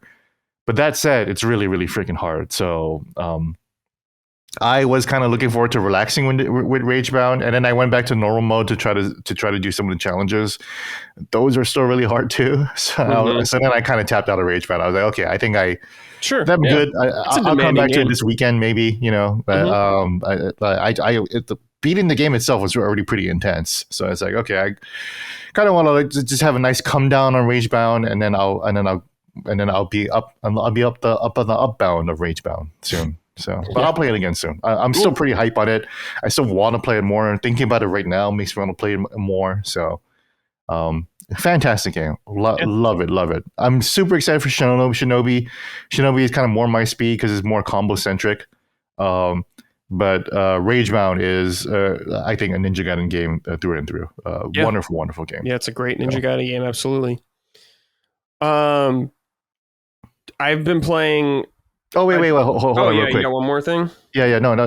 I mentioned a summon sign because we are on a Nintendo podcast. Consumer beware: the Switch 2 version of Ninja Gaiden Ragebound does not run in 60 FPS. The publisher and developer try to be a little cute with their language, saying that the Switch 2 version will take advantage of the specs of the Switch 2.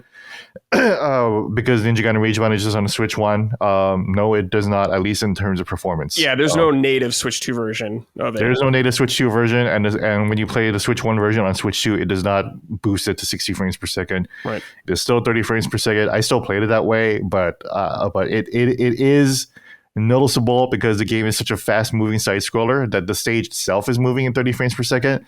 And that kind of hurt my eyes, and I had to adjust to it. And like, for people who are much more sensitive to it, I would not recommend this copy. This is a worse version of Ninja Gaiden Ragebound. I hate to say that, especially since Ninja Gaiden is a series that works that was prominent on the Nintendo system. So, as folks know, I like to play classic games on the Nintendo system, and this was unfortunately not the right choice. For me, I played the Adventures of Elliot, the Millennium whatever demo, which is only on Switch 2 right now, maybe on Switch 1, but maybe Switch 2 only, not on anything else than when I looked it up. But it is just a classic 2D Zelda. Mike, I think you'll like this game a lot. It reminded me of Zelda a lot, and it's very upfront about that stuff.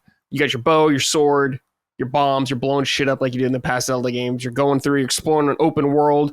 There's little shrines you go to get like extra health pieces, and you do little challenges in them, like combat challenging, or traversal ones like a sprint through crumbling floors really fast, stuff like that. I played on the hard difficulty, and it was very challenging, especially the bosses. The bosses were very creative. The one at the end of the demo was a giant fish thing that sucked up bombs through his mouth like a Dodongo. Then he would like shoot out bubbles, like bullet hell bubbles at you, and you had to dodge those, and you got to jump on lily pads to avoid waves. Very fun. Really enjoyed the demo. I played 2 hours and there's still more stuff for me to do in it that I didn't even look at. So it is meaty. Wow.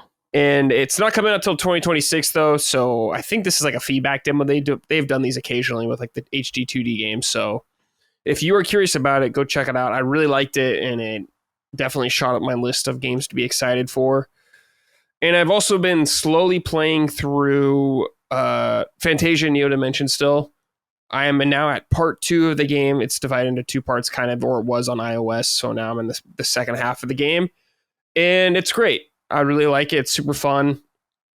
The combat is opening up more as I'm progressing. Like, I've gotten a skill tree now, so there's a lot more for me to learn and stuff like that. The dioramas in the game are beautiful. I like seeing new locations and all that stuff. If you're a fan of classic JRPGs, you'll probably enjoy this game. It's not amazing, like not one of like the best games ever or anything like that, or a must play, but it's solid and I really enjoy it so far. So I definitely want to finish it. But other than that, I think that's it for me mostly. But yeah, if you want to hear more about me and Gene with like Ninja Gaiden and stuff more in depth, Summon Sign. All right, next thing on the list, SpongeBob SquarePants Titans of the Tide is coming this November. Micah, I thought of you immediately. I've only played Battle for Bikini Bottom, the remake, rehydrated, and I really liked that game. And they've made a couple like sequels, I guess, like the Cosmic Shake, and I think there's a Patrick game. I haven't played any of those yet, but I would like to play this one, or those games. This is another one from THQ. They announced this. This looks very jolly to me. You got SpongeBob and Patrick both playable, but you kind of swap between them. And the other one, when you're playing as one, the other one is a little tiny ghost that looks very funny to me. So this game is right up my alley. Micah, as a SpongeBob enthusiast, what do you think? I'm torn because, yes, SpongeBob enthusiast. Also, like, geez, the little ghost body, because the Flying Dutchman's one of my favorite characters, and he's in some of my favorite episodes of SpongeBob. Mm-hmm. So, but you guys know me that I'm not stellar at these types of games. Like, I don't love the platformers and all that stuff, but I do love SpongeBob. So I'm torn on if I'll actually check it out. Also, just SpongeBob games have kind of a mixed bag of like whether they're good or not. So like while some of them are very highly like, no, the fans really like this one, some of them are just like bad, just flat out bad. So I would definitely be waiting to hear more about this. I will say that like my sister loves these type of games, so it's like she'd be all over this. But me, I don't know. I'm torn. Don't know? Okay. I love the Flying Dutchman, though. I love him so much. He's one of the best characters. Dude, the episode where SpongeBob and Patrick become pirates on his crew is so fucking good. I love that episode. That one's so awesome. Oh my god. No, I mean, dude, I'll still just text her Leedle. Yeah. Or even, okay, this is like a Micah deep cut. In that episode, there's like, they're helping him like park the boat and they're like scratching up the sides. You got it. Yeah. You good. Okay. But in real life, when my sister got her first car and we were out driving together and she was like, do I have enough clearance? We were going through this tunnel. I was like, yeah, you're good. And like, scratch the fuck out of it. Took off her fucking mirror on my side. Oh my god. Jeez. I was like, yeah, you're good, dude. It just fucking like bent the mirror. That's really funny. Let me be real that this was like this was a 96 Mazda Protege. The mirrors weren't meant to bend. This was one of those modern cars where the mirrors, like, you can fold your mirrors in the parking lot. This baby wasn't supposed to move. No. So that moment was extra special for us because I was essentially SpongeBob being like, yeah, you're good. And just fucking take her mirror right off. That's so awesome. Good shit. Yeah. Oh, SpongeBob fanatic for life, but hesitant on the games only because recently I saw actually, this is not a new game, but I just saw that it had a physical copy on Switch. There's like a SpongeBob cooking game. Christ, of course I'm not going to remember the name of it right now. It was originally a mobile game. They ported it to Switch. However, people were just saying like, this is not your Diner Dash type game where you're actually like, okay, somebody orders food and you got to make the food. Like the game is so automatic with shit that it's not even fun. It's like they order a hamburger and you just click on burger and you almost can't lose. And they almost can't like run out of patience type thing. Like it's just not there's no consequences essentially, because I watched a review for it and the person was saying like this game is so painfully easy and doesn't even let you like think. It's not even that like you select burger, it's like it highlights burger so you know to select burgers, things like that. So SpongeBob games in general, as much as I love the series, it's just one of those like they can be so hit or miss. This looks promising, but I'm gonna wait. Okay. Gene, any thoughts on SpongeBob? The THQ show was kind of a banger. I did not watch it. Yeah, no, they announced Darksiders 4, which is cool. I did see that. Yeah, that in itself is a cool announcement. I haven't played Darksiders 2 or 3, but I actually own all 3 on the Switch. I actually owned the entire Darksiders series on the Switch. I got them on physical, which is wild. Yeah, I've played all 3 of them. 2 was my favorite at the time. 3 I reviewed and I was not super big on it at the time. Yeah, it tries to be a Souls-like, right? Yeah, more so. Yeah. Yeah, that's kind of a bummer. But it also look kind of cool too. So sure, it's like, but you probably play. I don't want to try to check it out. There's also Darksiders Genesis too. So, but yeah, on SpongeBob though, when I saw this, I was like, why does this look so amazing? Actually, yeah, dude, the SpongeBob game I played was really fun. Yeah, that was a legit game. I might actually play this. Yeah. This is also good. The collector's edition comes with a Flying Dutchman sew-on patch. How boss would I look if I had my denim jacket with a fucking Flying Dutchman patch on it, man? That's half the reason to buy it. It comes with a fucking spatula keychain. I mean... That's made for you. You're grilling all the time. It is made for me. It's just, oh man, I don't know. They're gonna. It comes with a steel book. Yeah. Oh man, that's crazy. Yeah, maybe I'll play this and play SpongeBob to understand the kids of people 6 years younger than me. Yeah, exactly. Yeah, to understand the youth of which I am, 32 years. Yeah, the youth of 35-year-olds. Who are into SpongeBob. That'd be like me. That'd be like if they made a Labubu game. Yes, exactly. I played it to understand Labubu. The Labubu game would have to be a gacha game, of course. Right? Yeah. So. Well, have you very quickly? Have you seen that Labubus are being targeted by like the new Satanic Panic type thing? Oh, really? Sure. Why not? Yeah. I've been seeing posts about like the Labubus being evil, and it's. I mean, it happened when I was a kid. I'm sure it happened when you guys were kids. There's always something. Yeah, I remember. There's always one thing. Pokemon, like I remember Magic cards, D&D. Yeah. I remember being told stories in church that some kid killed his sister because D&D told him to. Sure. And we were like, oh. And it was the same with like people telling us that like the Smurfs are notorious amongst Jehovah's Witnesses for being possessed, and so there's like a story. There are multiple stories about Smurf dolls coming to life. Holy moly! But it's one of those like. And then I saw it for Labubus, and I was like, "Good lord!" Yeah, there's always something. The target. There's always something. Just going back to SpongeBob real quick, I gotta say the pre-order bonus for this game, in game, is you get outfits where SpongeBob and Patrick's ass cheeks are out. I'm not kidding. Yeah. Wow. SpongeBob's like back is just literally open. And you see his 2 cheeks, and Patrick's just fucking naked running out with butt cheeks out. This is crazy pre-order bonus, dude. That's multiple SpongeBob jokes because there's the like Doodle Bob reference where he like erases his pants and then like his butt crack show, and then he erases the butt crack. Dude, it's insanity. Patrick has a flag that says SpongeBob, I think, in between his butt cheeks. Yes. Yeah, that's from the SpongeBob movie. Because I think he flies in when he thinks that SpongeBob's going to be announced as the new manager of the Krusty Krab. That's what kicks off the whole movie. Yeah, I don't know that lore. I don't know anything about that. So good. So the Satanic Panic thing is so funny, though. I'm old enough to have remember heavy metal, of course, being accused of Satanic Panic. Judas Priest was sued by a parent whose kid killed himself because he listened to Judas Priest backwards, and apparently there were subliminal messages that said "do it" or "try suicide." And Judas Priest won the case because they said if we wanted to have subliminal messages in our music, it would be buy more records of ours. Yeah. Why would lose a fan?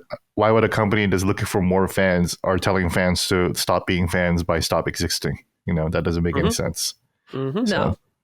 No, it's always something. As a kid in church too, I remember them being like, Pokemon means pocket monsters. Do you want your kids playing with monsters? And we were like, no. Harry It's really Potter. fucking Harry stupid. Potter was part of that there's too. always you know? some target. Yeah. Dude, Harry Potter was completely off limits. I've There never you go. experienced Harry Potter at all. Black magic, witchy women, and not liking trans women. You know? Mhm. That's the stuff of. I don't know. That's the stuff the church is against. SpongeBob's coming November 18th, by the way. So Very I'll check it soon. out, man. The game looks sick. The gameplay looked pretty sick. yeah, just like it looks like a jolly platformer, PS2 platformer style game. Yeah, great year for platformers. You know, the platformers are coming back, man. Thank you, Astrobot. You know, I mean, of course, all these games were in development before Astrobot, but it's like, you know, Astrobot, Donkey Kong Bonanza, SquarePants. You know, I still want to play like Penny's Big Adventure or whatever too. Oh yeah, I played some of that. Yeah, it was cool. A lot of great platformers these days. Have you played Hat in Time, Gene? Hat in Time? I need to check that out too. You might like that. That was a cool game. Yeah, that looked really cool too. So, all right, it really is a Balan Wonderworld of platformers right now. I had that on physical too, actually. Yeah, I reviewed that game. Whoa, what a game! Oof, cool boss fights actually in that game. I was shocked. I think the overall game design of Balan Wonderworld could have worked if the game was better. Like, it needed a lot of work. Yeah, it needed a lot of work. Yeah, I wanted to like that game so bad, but it's it's not a bad idea. It just was not good. Poor execution. But there was a lot of pretty good ideas. That's the worst feeling when you're like, this could have hit so hard. It really could have hit. It was a little better. It could have hit pretty good. That's why Princess Peach Showtime was kind of like Balan Wonderworld, you know, because it's just like one button mechanics, you know. Yes, that's a game I'm still just so disappointed because I was really excited and I loved the concept, but it was just too easy. Way too simple, just too easy for me as an adult. I said, like, if I was between the ages of 6 and 12, I'd probably be like, this is great, but I really wasn't feeling it as an adult. I'm like, it's too simple. Right? Yeah. We always try to defend Nintendo as not just being for kids, but that was definitely for kids. So. That was because what I was expecting was more not like actual like the gameplay. I was expecting it more of like Cooking Mama, where like you can really fuck up. Okay, like Cooking Mama games have like they're kind of difficult. You got to do it right, or she's gonna be like bad. You know, she's like it sucks. She calls you a fucking donut like Gordon Ramsay does. She doesn't, but you know, in my head, I expected it to be like that level of challenge of like doing things. And then it was just that it's all one button. I was like, it's not even. It's not even close. And look at you. You're struggling with Donkey Kong Bonanza. So Nintendo makes challenging games, you know. They do. It's I guess exactly. They when they want to punish you, they fucking do. Just quickly here, Kirby Air Riders has been raided in Saudi Arabia. There's been people worried it's not coming out this year. Seems to be still coming out sooner than maybe we expect. Maybe October. Maybe sooner. Who knows? But I know many people are excited for this game. I never played the original, but I forgot. Mike, you played the original, didn't you? No. I'm super excited for this because I never got to play it. Okay, yeah. So you're a big Kirby fan, so right up your alley. Yeah. Oh, exactly. That's the thing. Love Kirby. So very excited about this. And Gene, I forgot. I forgot it downstairs. Oh, damn it. I was sent a Kirby blind box for my birthday from a friend. Well, go get it. I don't have it. Go get it. No, because the dogs are going to see me and they're going to get upset. But I have the picture. What I got was Sword Fighter Kirby. Oh, with the link hat? I also got this Pusheen blind box. Oh. But yeah, it's a Kirby blind box of him and his different transformations. And I always tell myself with the blind box is like, just be happy with whatever you get. But the Sword Fighter was the one I wanted, and it's the one I got. Hell yeah. Gene, you're excited for Air Riders, aren't you? Of course I am. This is a Sakurai's return to Kirby. And also, we had I don't know if you have this later, but we also had a look at the Kirby and the Forgotten Lands we do. update. We have that later, yeah. Oh, okay, cool. Yeah, I threw that in this morning or before the show started. Yeah, I did not expect that, but I watched a little bit of it. But yeah, I'm very excited for Air Riders. Really hoping for a release date soon. That's going to be Game of the Year.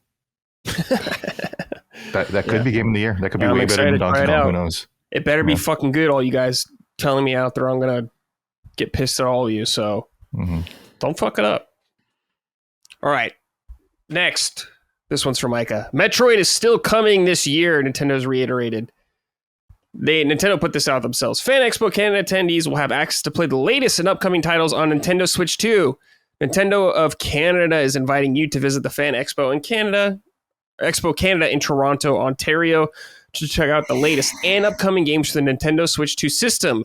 Fan Expo attendees will be able to play upcoming games like Metroid Prime 4 Beyond, available later in 2025, Micah. I don't buy it. I don't fucking buy it. So far, still good. They're still saying it's this year, so I hope so. I don't want that negative energy, Micah, putting it out there, me not getting it. I've waited long enough, damn it. No more. Get that shit I'm putting out. a voodoo curse on it. No, don't hex it. I'm going to start putting bobby pins in a Mario doll or something like. No, you're just going to delay Mario now if you do that to a Mario doll. Well, no, he's the spirit of Nintendo. I'm attacking the spirit of Nintendo. That would be I don't have a Miyamoto. Metroid thing. Yeah, I know. Alas, no Metroid merch from Micah. Gene, you and me, we're in, baby. 2025, Metroid Prime 4. Let's go, dude. I hope so. Yeah, I mean, I'm ready for a new Metroid Prime. Actually, earlier I was like, I'm excited for it, but now I'm just like, no, I'm primed for prime time. It's coming, baby. Yeah, no, I'm ready. I want a new Metroid. I'm so down for spooky vibes and cool exploration and shooting aliens in 120 FPS. Hell yeah, dude. Well, that's like it's like spooky. It's like, oh, if they could hit October, it'd be great. Like for the vibes of it. But let's ask Goody Tama. Let's ask Goody Tama what he says. He says, "Huh? Looks like yes. Damn it." Goody Tama. Well, I don't know. Would you trust this man? If he tells me what I want, yes. Well, he did. So yeah. I'm trusting him. That little egg man. The real HB wrote in, "Hey Goon Squad, dude, everyone is calling us like Goon thing like every time immediately at the start. Been thinking about the long development time for Metroid Prime 4 lately, and it's got me thinking if this project is going to be more ambitious than we think. I'm wondering if fans should brace themselves for it to be something completely different from its predecessors. Do you think it's possible we could see a game world that is more open-ended, similar to Breath of the Wild or Tears of the Kingdom, rather than the confined tunnels and locations of older Metroid games? What would a Metroid game like that, or what would a Metroid game look like that looks like that? Would you like to see something like this, or would you want to see the team stick to the old formula? Personally, I would happily play either. I just hope Metroid 6 from Mercury Stream isn't too far away. I'll hang up now and go get sucked off by Metroid and listen." Wow. Oh, holy goodness. Shit. Good lord. Okay, Gene, do you think Metroid Prime 4 will be rapidly different? No. From past 3. I don't think so either. I played Metroid Prime 4 at the event, right? So yeah, thousands of other people. That was probably the very beginning of the game. Probably. Yeah, thousands of people have played it at this point too. So anyone who might have been at the Switch 2 reveal events a couple months ago would have tried it themselves. And it's very early in the game, but from all indications, it seems to just be another Metroid Prime game, which I'm excited for. But going back to whether it could be a more open-ended game or whether Metroid could be more open-ended, I mean, I would love that, Yeah, sure. I don't see why not. Dude, I would love a third-person Metroid someday too. Yeah, it's part of the reason why I love Returnal so much is because Returnal is like the closest thing to like, high-budget, high-fidelity Metroid that vibes that I can get. Yeah. Too bad it's so fucking hard. I love the game. It's my favorite PS5 game, but. It's definitely not a relaxing experience. Oh my God. I mean, those were some of the days that I saw Colin at like his most angry. Was him trying to get like him playing Returnal. And I was just like, oh geez, I'm definitely not going to try that. Yeah. It pissed me off too, where I would have a good run and I would just not lock in for like a couple of seconds and just like die. And I would just be like, oh my God, dude, I'm so angry. It's not. I mean, it's such a bad feeling because it's like you lose focus for half a second. It feels very bad. All right, this one's from Mike. Atelier Ryza Secret Trilogy Deluxe Pack is coming this November. This is the thigh game, Mike. The one with the That's big the thighs. Yeah. Yeah, that sold well in Japan because of that. Triple pack coming for you if you're interested in these games. I have no idea about these games. I've never played any of them, so I don't know, but they have fans. They do. They got a lot of fans. They've sold, dude, the series has sold over 2.5 million copies worldwide. Well, I mean, preface that by saying, though, there's like 100 of these. Yeah, I know, but they're very... There's like 2 million very of niche these games. Very, very niche games. Oh, yeah. So there you go, dude. Triple pack coming if you want to get in on that. I might check this out if there's a demo, because I would want to see Atelier Yumiya. The demo was just way too easy. Now, whether or not the actual game is that easy, I don't know. But you're trying to sell it to me based on the demo, and it was just far too simple. So, but I had previously played. Now I'm gonna Atelier Aisha or something on Vita. I played one of them years and years ago, and I liked it. So I wouldn't be opposed to checking this out if there's either a demo or I can find a nice gameplay video that kind of compares them. Because if it's not like stupidly simple, I've heard the story for this is decent.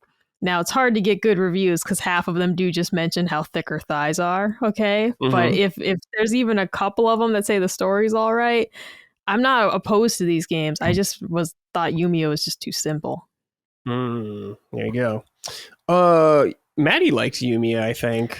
Yeah, Maddie liked Yumiya, but like this is the difference of like a boy gamer versus a girl gamer, okay? It's like Maddie was looking at the transformation animations and the boobs swinging around. Like literally, dude, you're just talking, like you're just having a conversation and the boobs just be like, bap. Like just like it's good shit. Like what was that? That's not what boobs do. They don't just flap around with a mind. I did though. I gotta say that I never knew this. Okay, I didn't know that balls move on their own. I didn't know that. I learned this fun fact on Game Grumps that apparently if you just watch a ball sack, they are kind of always in motion. It's a peristalsis type thing, which is the same like muscular motion of like your intestinal tract. And I was like, interesting. Never observed that. Never noticed that. So I found that quite interesting, but that's not how boobs work. So to the game devs, you're applying ball physics to boobs. They don't just constantly jostle around. They're not just going around like fucking fushigis. You know, like that ain't how they work. They're massive, so they got some jiggle. Yeah, the ones that have their own like gravitational force field. Don't worry, Micah. That game. That game was just like fan service city. It was like when I tried to watch that show, it was a high school DxD or something. And I was like, this is too much for me. Yeah. This show was made for men. That game was made for men. So I was like, it's all right. We just need an old man game for Micah and we're set. Something for everybody. Oh my God. Well, in Ninja Gaiden, Colin keeps pointing. There's like this old man character that pops up and Colin keeps saying, he's like, that's you. he keeps saying that every time that old man pops up on screen. He's like, that's you. It's probably Muramasa. That's really funny. Yeah. That's awesome. But no, Yumiya, I don't know. It's disappointing because I was actually excited for that game. But it was just like, what it felt like, truly, I'm not trying to be a hater. What it truly felt like was that the game was simple enough so you could just look at the sexy characters. Gotcha. So that you didn't have to take your eyes off the sexy transformations and the animations. And every time she does a thing and she does a spin and the boobs fly around and the skirt lifts up a little bit. It felt like they made the game easy enough so you could enjoy that. But I was like, no, dude, I wanted to fucking battle right now. Yeah. So... All right. Next, this one's crazy. Sonic and Timberland are collabing. If you want to get some Tims with Sonic laces, you can do it in Japan. The Sega store in Japan only. If you click on that link, they have the Sonic the Hedgehog like imprinted on the Tims and Sonic the Hedgehog like logo on there, dude. That's very funny. Blue laces, of course. They're kind of sweet, right? Yeah. They're kind of sweet. Yeah, Gene, you got to get those, dude. Yeah, it looks sick. I love it.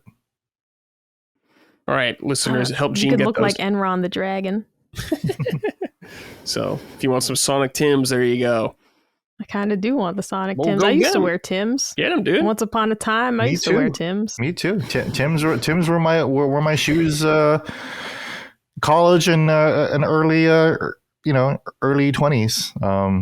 Tim's were the boots of the Wu-Tang. So That's I true. wanted to rock the Tim's. I've Oh, never worn dude. Tim's, and I never will. Really? Not for me. I Not for me. still have a pair. Yeah. I Not don't for have me. mine anymore. I used to wear like really baggy jeans and Tims. Man, Me that too. was a look. Me That was a too. look for someone who was 5'3" and 80 pounds. That was quite the look. You can be honest. It's 4'3". You can just be honest, Mike. I am now 5'4", Bradley. I am 5'4". Mm-hmm. You're On just a good day. 6'5", 6'7", or something. 6'8", yeah. The number of comments that we get that people are like, "Is Brad actually 6'8"? I know, it's so funny, dude. I love that shit when we just make up stuff and people get confused. It's good. I mean, He how is would they very know? Tall, but yeah. Yeah, how would they know? But it is funny. Yeah. No, Brad is still one of the tallest people I've seen in real life. Tallest person all on right? the planet, baby. Yeah, taller than Walt Disney. That's right. Yeah. How tall is Walt Disney? I don't know. I'm was he just known for that? I'm just making references to people believing shit that we make up. So Here, let's see. Oh my god, yeah. I mean, it came up again on the subreddit.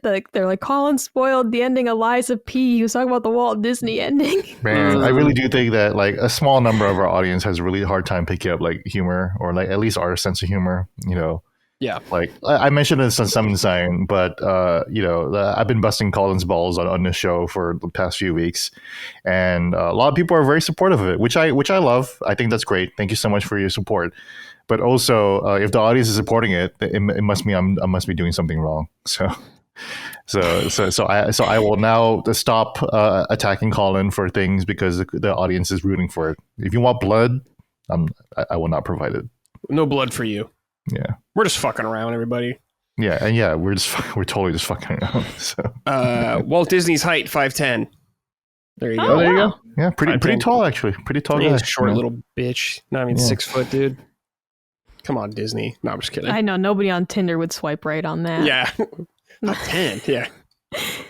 Do they have Yeah, like it's just- weight? Do they have weight on there and stuff like that too? No, and I legitimately say, I'm like, dog, this is messed up because they're adding a function so women can put like 6 feet only, but it's like, well, why don't you have it so men can put under 300 pounds? Yeah. How about that? Du- You know, like we Double gotta D's and up be only. Yeah, you can like put cup size requests only and stuff on there. fair. Exactly. Now, to be fair, a lot of men don't know how the cup sizes work anyways, so they'd be like, oh, F cups Double only, and it's like, G cup. you don't know what you're asking for. But it is like, it's like, oh, you can't do this. No double standards. You give No double men the standards. weight preference, you give women the height preference, or nobody gets anything. That's right. All right, Kirby and the Forgotten Land had a trailer come out and some press and some information from Nintendo. I'm going to read out what Nintendo said. Sent via Nintendo an email. A new story. Star across the world. A massive meteor has crashed into the Forgotten Land and impending evil is about to be unleashed. Sit away. Kirby must venture forth and gather starries fragments from stars scattered across the land while exploring new locations and facing a variety of new challenges. Complete Natural Plains, the first area of the original story to access the new Star Cross World story content and its starry stages. A lot of stars going on there. Brand new starry stages. The meteor's impact has changed aspects of the Forgotten Land, and once familiar locations have been transformed. Discover new paths and explore areas that were previously inaccessible, like the tops of buildings and even the ocean floor. Rescue starries in each stage to progress to the next one. But watch out. The meteor's effects have made the beast pack more powerful, and some newly added foes will also try to slow you down too. 3 new mouthful modes. Wow. Reach lofty platforms with high jump and lay the smash down on enemies and objects with spring mouth. Latch onto walls and get rolling vertically with the gear mouth, and slide along slopes to reach things in the air and spin to attack foes with sign mouth.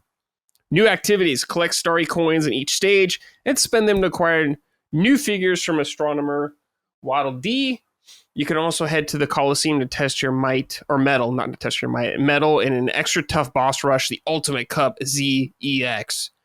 Nintendo Whoa, Switch that's 2. what the men are asking for, Z cups. That's what I'm asking for. Give me those Z cups. Nintendo Switch 2 enhancements. Enjoy high-quality graphics and faster frame rate across both the original game and Star Crossed World expansion with the enhanced compatibilities of the Nintendo Switch 2. This is out for Switch 2 on August 28th. So, the end of the month. Bunch of new content for this game. Sounds really fun to me. I never finished Forgotten Land, which I didn't. I really liked it, actually, though. So, I want to go back and try this out. Micah, are you going to revisit Kirby? I don't think so, because I did finish Forgotten Land, and as much as I liked it, I played through the whole game. I don't. If this was like a separate DLC, and you could just purchase like $20, you can buy the. So you have the game already. You can get the upgrade that comes with the new content. It's like $20, I think. So you can just do the new content. Oh, I misunderstood, because the box art is just Kirby and the Forgotten Land plus. Yeah, it's like a Mario Party Jamboree that they did, where it's like plus TV stuff. It's just like an expansion. The branding of the Mario Party Jamboree expansion is dreadful. Oh my god! But yeah, will it know that I completed the game and I can so. select the stages, or because if I got to start over, that's what I don't want to do. It should save your thing. So if you watch the 4-minute trailer, it should keep your save. But even beyond that, though, the new content will be available immediately after the first level of the game. So yeah. If you need to start over, you will only have to play the game for like 2 minutes, and then you'll get the new content. But yeah, I'm pretty sure it's good. It's meant to be probably end game content, or content where you're familiar with. I'm thinking about it like fucking it's Shadow the Erdtree or something. I was like, it's Artorias of the Abyss Kirby edition. Yeah. Well, I mean, that's the thing, though, is that we were talking about difficulty earlier, and that's why I wanted to bring up Kirby, is because I think the hardest games, the Kirby games, are both the easiest games and the most difficult games Nintendo ever makes. There are bosses in Kirby and the Forgotten Land that I haven't beaten yet. Oh. Which is more than I can say for Elden Ring, a game where I've beaten every single boss. Yet in Kirby and the Forgotten Lands Coliseum challenges, I can't do it. Period. They are too difficult. But that's the shit that's required for like 100% and everything like that. So all of this Kirby hype is getting me excited for it. I reinstalled Forgotten Land on my Switch too. I'll play it in 30 FPS for now, just to kind of just get my Kirby legs going again. And I really want to tackle that late game content. I want to finish it. I might complete it. So we'll see. Okay, but yeah, Micah, $20, you can hop in. Yeah, I might. You might open it right now. Let me see where my game is at. This is still it's a 75% sure that I'll try it. 75. Okay. I really liked Forgotten Land. What I hated was the time trials with the car. Oh my god, I wanted to take that Kirby car and fucking Dale Earnhardt Jr. it. I was so upset. But Jeez. Yeah. All right. You giving me the upgrade pack? All right. George, yeah, $20. All right, we'll do it. All right. Well, fuck it. What else I have to play on this fucking thing? So my Forgotten Land save is 85% finish. So that's cool. Yeah, that's pretty close. But clearly, I didn't finish everything. So It's like, damn, more work to do. Oh man, look at this game though. It's so beautiful. Holy crap. Okay, next announcement. An Indie World Direct was announced this morning, coming out Thursday for us. So that'll be the day after this goes live for everybody. So we're not going to do a pickup for that. We'll just talk about it the week after. Nintendo tweeted this out. Let me read it real quick. Join us this Thursday, August 7th at 6 a.m. Pacific time for a new Indie World Showcase. Tune in roughly for 15 minutes of new announcements and updates on the indie games coming to Nintendo Switch 2 and Nintendo Switch. So all you guys out there hoping and with the copium and all that for Silksong, keep going, man. The fight's not over yet. It could happen this time. So you got to believe and be upset if it doesn't again. Maybe Elden Ring is an indie game. Maybe. And that's why they didn't show it at the last one. That sounds right, yeah. Oh, man. Mike is so funny. Just So, in general. Like, yeah. what the hell? We'll talk about that next week. So we'll see what's there. 15 minutes of indie stuff. Could be cool. We shall see. Yeah.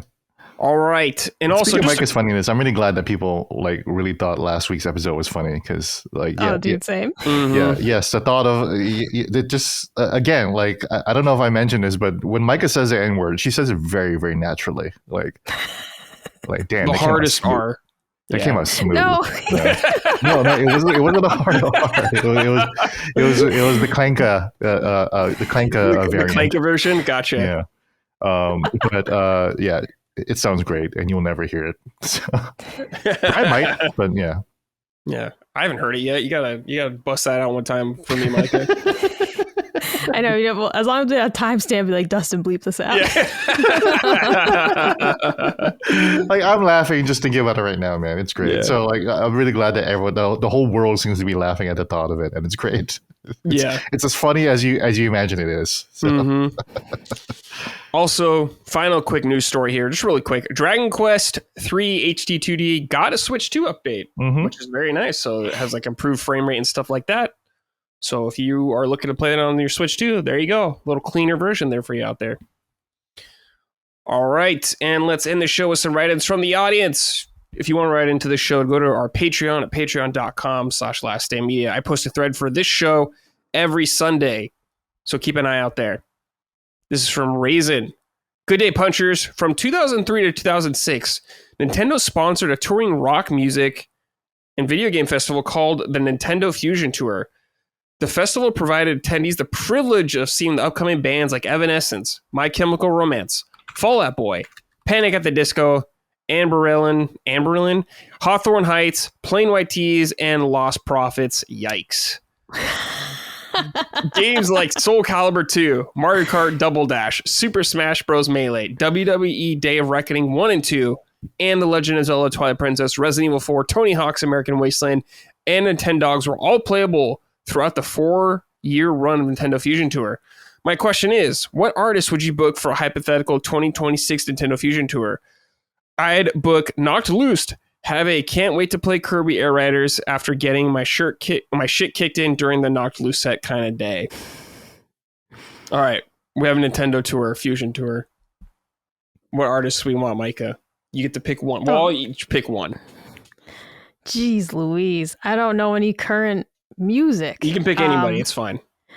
Okay, I'm gonna choose AFI, and we're gonna do a Sing the Sorrow tour. Ooh, okay, very nice. Very, very nice. Gene, who are you picking? I'll just pick Sabrina Carpenter because I don't know anything else. Wonderful. So that'd be great. She'll bring a little sexiness or whatever, and people can debate on whether she was too sexy or not at the Nintendo show. Here, I'll make everyone real uneasy as well. I'll have Kanye West come. That should be fun. Oh my god, dude! That should be real interesting. I'm sure Nintendo would approve. Oh yeah, totally. Yeah. Then, dude. Remember when Kanye wanted to meet Kojima when they were both in New York, and nobody told him where Kojima was? Yeah, dodged a bullet, Kojima. It's like the scene in Spider-Man 2 where they were like, no, your secret identity is safe with us, kid. Keep Kojima away from Kanye, please. Yeah, keep him away. Micah's dirty butt fetish wrote in. What's up, Goombas? I was thinking recently about genres or subgenres of games that have practically disappeared. For instance, I used to love Academy or arcadey snowboarding games like 1080 and Cool Borders. It feels like the closest thing we have today are the Tony Hawk remasters. Are there any genres or subgenres you'd like to see regain popularity?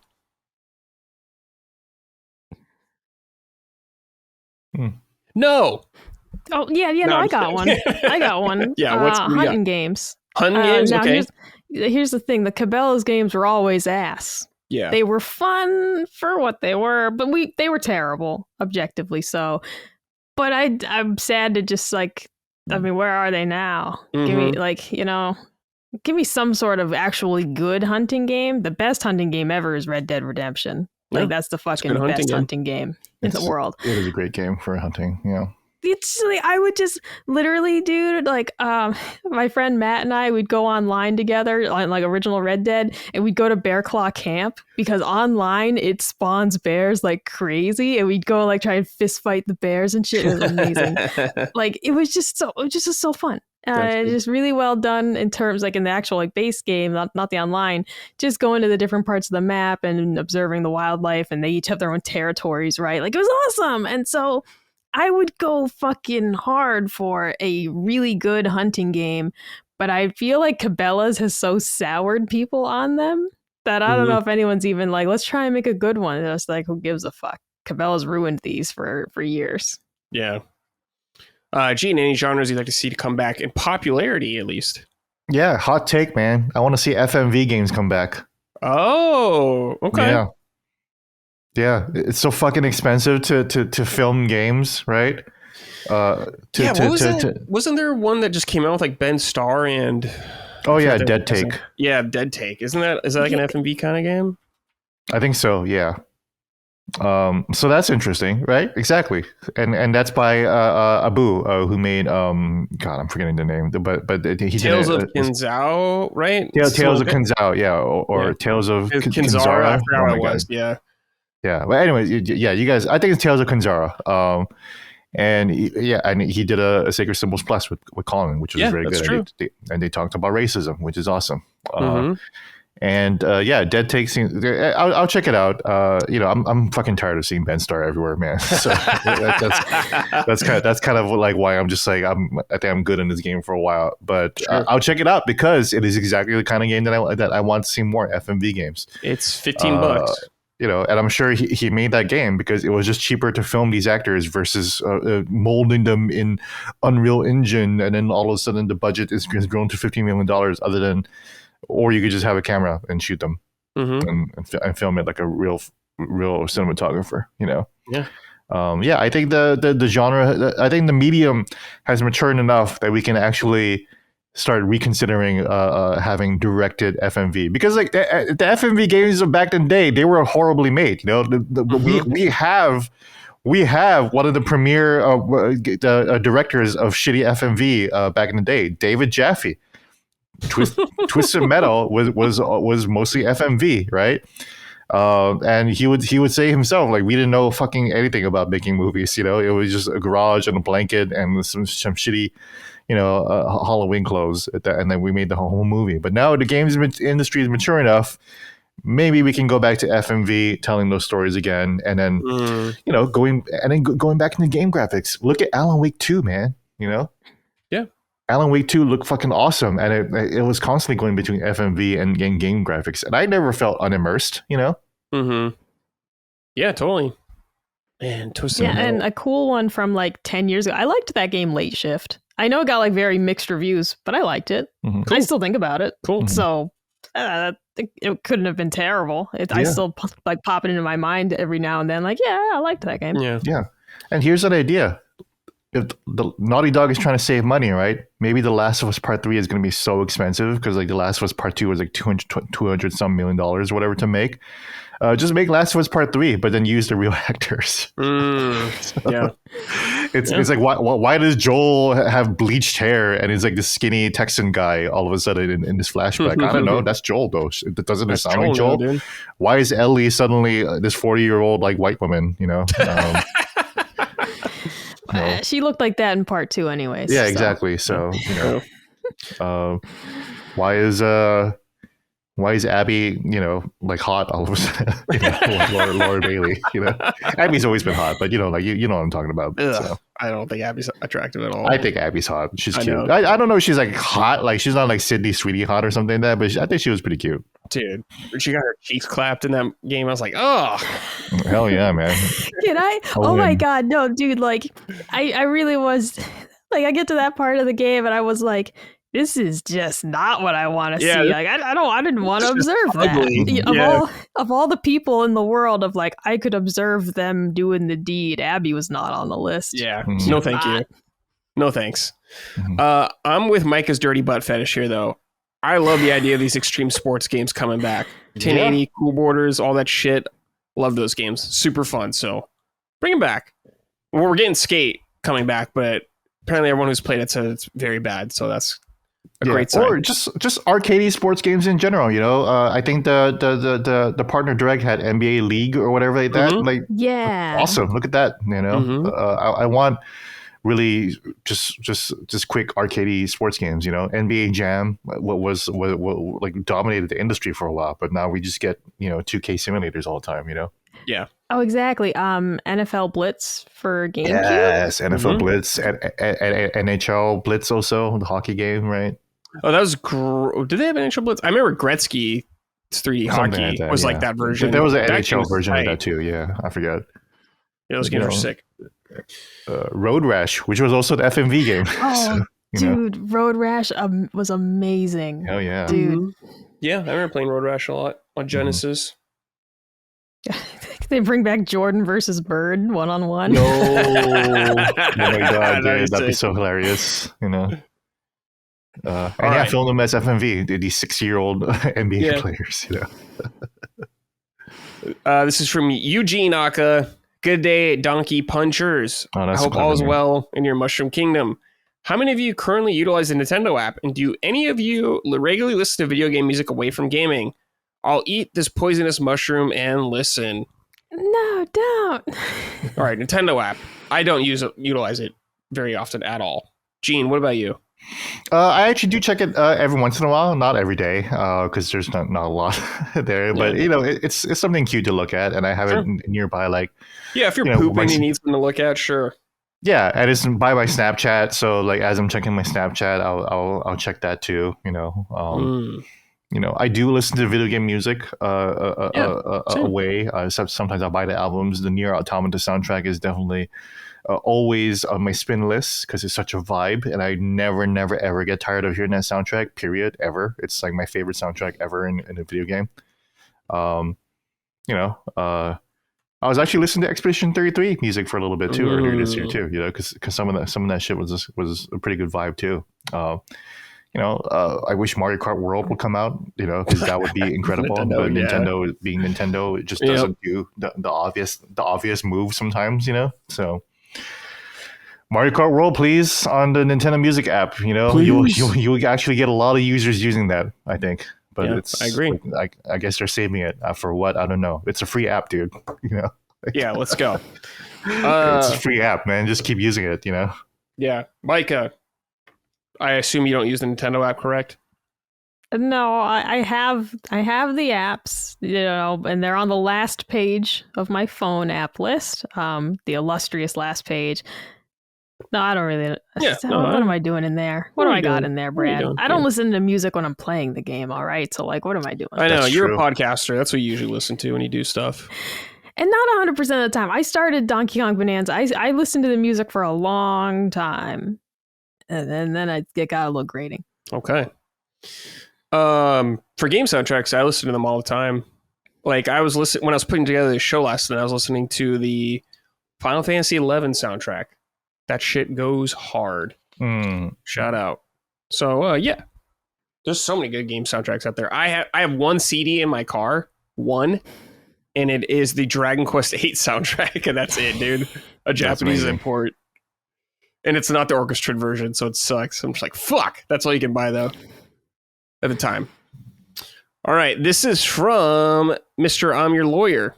Hello, Punchers. First time, long time.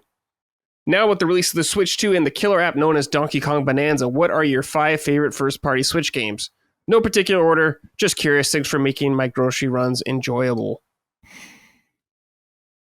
Well, I'll just tell you, both Zeldas are on there. They're all Zeldas, pretty much. That'll be easy. Yeah, it is an easy one. And Mario Odyssey's on there. That's it. That's all I care about on Nintendo. Yeah. Xenoblade Chronicles 1, Xenoblade Chronicles 2, Xenoblade Chronicles 3, Xenoblade Chronicles X, and Zelda, I guess. Yeah.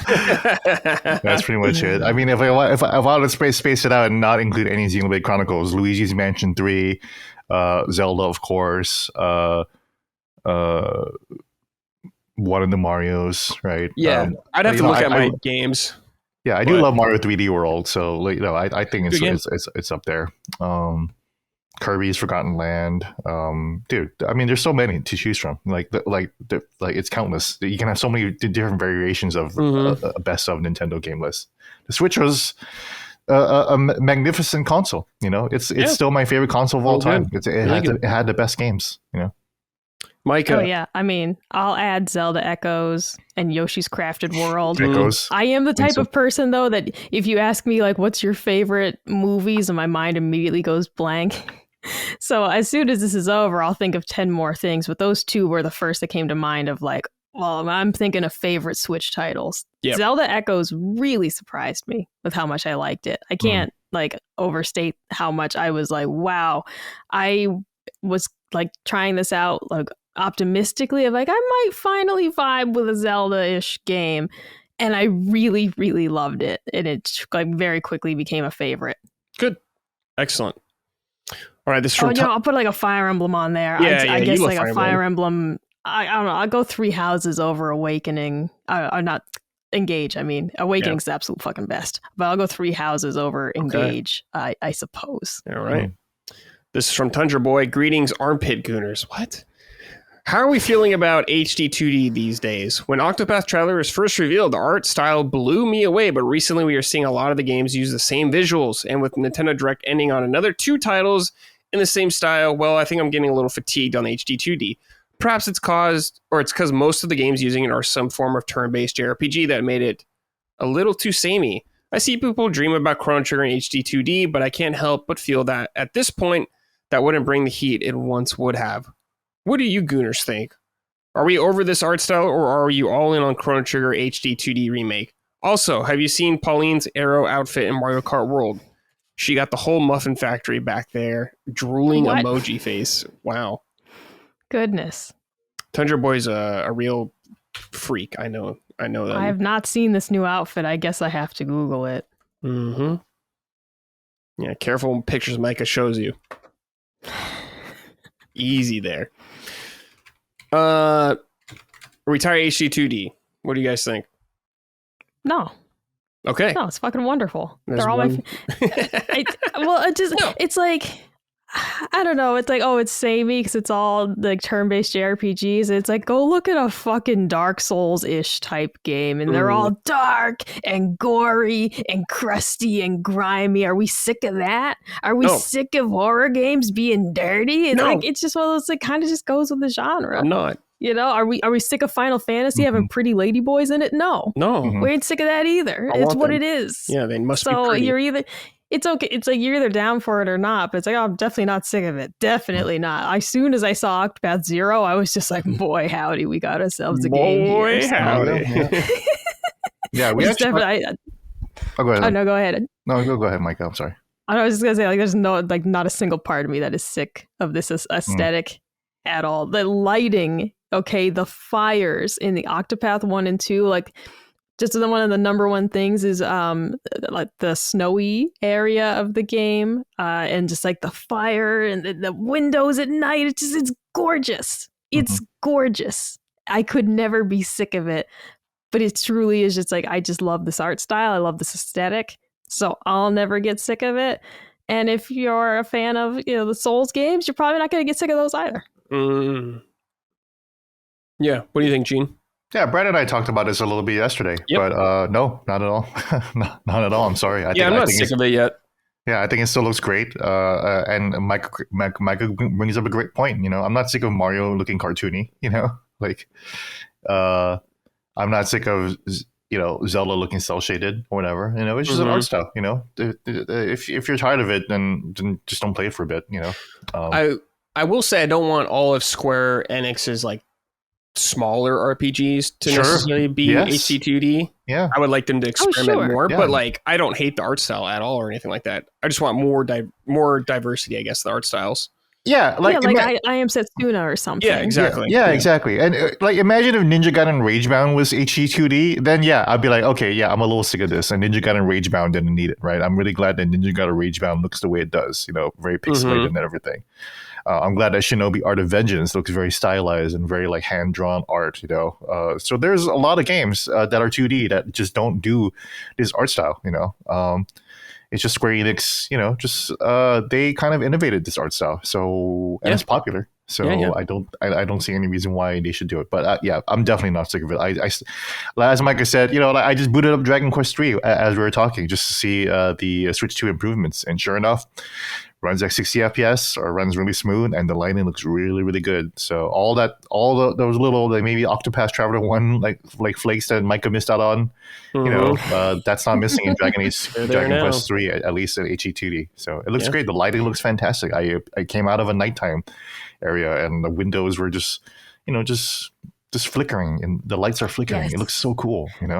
That's the thing, is the art style is part of why I want to play Dragon Quest 1 and 2, because I played 3 and I liked it. I finished it. I appreciate it for what it was, but I can admit that towards the end I started to get like a little bored. It's not the most intense like story heavy game, but the art style and the coziness are why I'm like, I'm absolutely getting the 1 and 2 remakes. I gotta see them, and I want to see the environments and the character designs and everything, because I just truly love how that art style. Yeah, I'm excited for those too. And those are two very, very basic games. They are the atom of RPGs. So it'll be really interesting to see how the art style spices those games up for sure. Yep. All right, last writing here is from Sindri. Hey, gang. Let's say hypothetically that the next Smash was a return to basics and they shrunk the cast back down to like 12 fighters. Who do you think we would see fill those slots? Mario and Link are obvious to bring back. Pikachu too, probably. But would Samus still make sense with Metroid not being as prevalent in the franchise, prevalent as a franchise in 2025? I feel like Fox, Captain Falcon, Ness, and Jigglypuff could all go away easily. What say you? I'll go DIY transition myself enlisted. Wow. What the fuck? Oh my god. Smash Bros. Okay, Link, Mario, obviously. I think Samus, Kirby, yeah. I think Samus is more relevant now than she was in the N64 era. We didn't even get a fucking Metroid game on N64, so yeah. Prime 4 is right around the corner, and we got whatever it was called, Dread. So I think Samus would be in there. Like Captain Falcon, I'm curious about, because it feels like Nintendo likes to ignore Captain Falcon. I don't know. I feel like Jigglypuff you could cut, Ness you could cut, because Nintendo doesn't give a fuck about Earthbound at all. They don't seem to care about Star Fox maybe anymore too, so you can cut that, I guess. But it's like, who would replace them? I guess probably some Splatoon character. Splatoon definitely. Animal Crossing, Yeah, an Animal Crossing character. Get the villager in there. Isabella or Oh villager. Man, no, like Tom Nook swinging a bag of coins. All right. That'd be a good character. Sick. Yeah, I would love Tom Nook. It'd be amazing. But I'm a Kirby main, so Kirby has to be maybe there. one of the Dragon Drive guys in his wheelchair. Oh God, that'd be so funny. That'd be an awesome character, dude. Can you imagine though the clips we'd get of like the wheelchair like rolling off the edge of the stage? Yeah. Like the wheelchair flying through the air. Big explosion. Game! Yeah. that'd be awesome, dude. Incredible. That'd be so good. In terms of like other Nintendo IPs, I feel like Nintendo would totally want to put Pikmin in there because Miyamoto just fucking loves Pikmin and won't let it go no matter what. You say that like it's a bad thing. No, Brad. I don't. It's just like he like loves Pikmin and wants it to be way bigger, way bigger.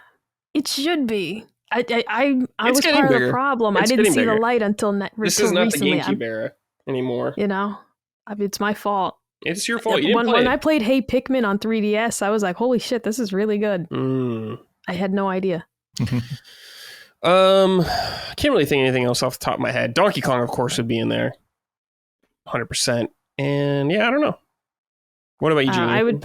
I'd put Peach in. Sorry, Oh, selfishly, sure, yeah. just because Peach and Kirby were my mains. Okay, so. yeah. I mean, Peach can easily be a mainstay. You could like throw in Luigi there as well, probably.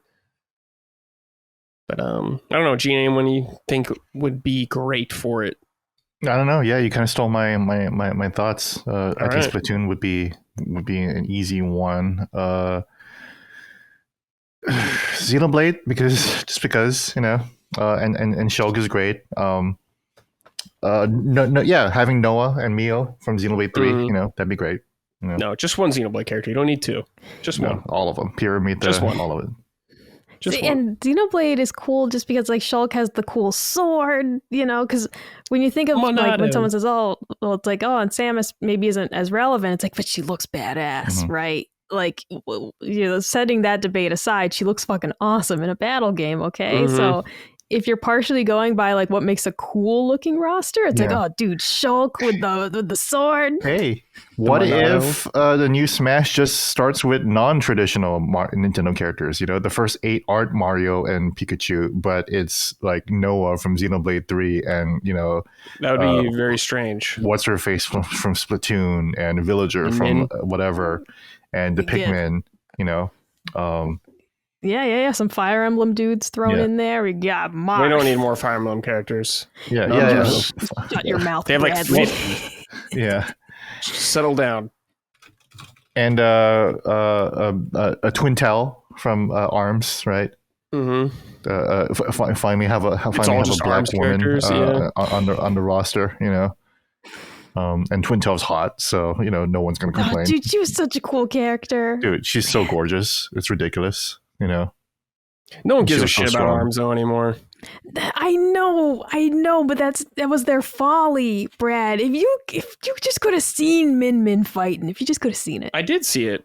it was incredible. I don't mean I you. played ARMS. Oh yeah, Yeah. I played No, I don't ARMS. mean you. And I saw you know, her I in mean the Smash. doubters, the naysayers. Yeah, it was yeah. so good. Yeah.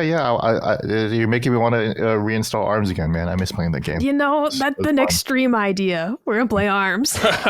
With motion controls. There you go. Oh There you god. go.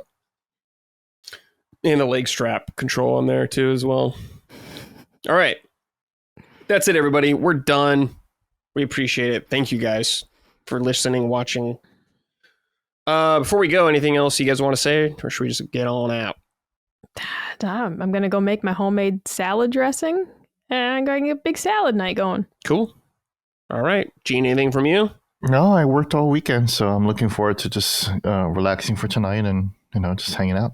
Okay. Basically, catch up on some games that aren't Mind's Eye. I finished my Mind's Eye review, Yay! and it will be publishing soon this Yeah. week. So People did ask about this. So Donkey Kong spoiler cast, we are planning on doing one. I don't know when we'll do it. I would like to get Mike in there if possible. She's at the end, so we'll see. But if not, no matter what, me and Gene will make one happen sometime because me and Gene do want to talk about it. So we'll figure that out. All right, everybody. Thanks for listening and watching. We appreciate it. See ya. Punching Up, a Nintendo podcast, is a product of Last Stand Media and Collins Last Stand LLC and is proudly recorded in the USA. The show is written and hosted by me, Bradley Ellis. My co-hosts are Gene Park and Micah Moriarty. The show is edited and produced by Dustin Furman. All of Last Stand's theme music is by Ramon Narvaez. Punching Up, along with the rest of Last Stand's media shows, are fan-funded on Patreon at patreon.com/laststandmedia. The following names are at the producer level on Patreon, our highest tier, and we're grateful for your kind contributions and generosity to our independent endeavor. Thank you.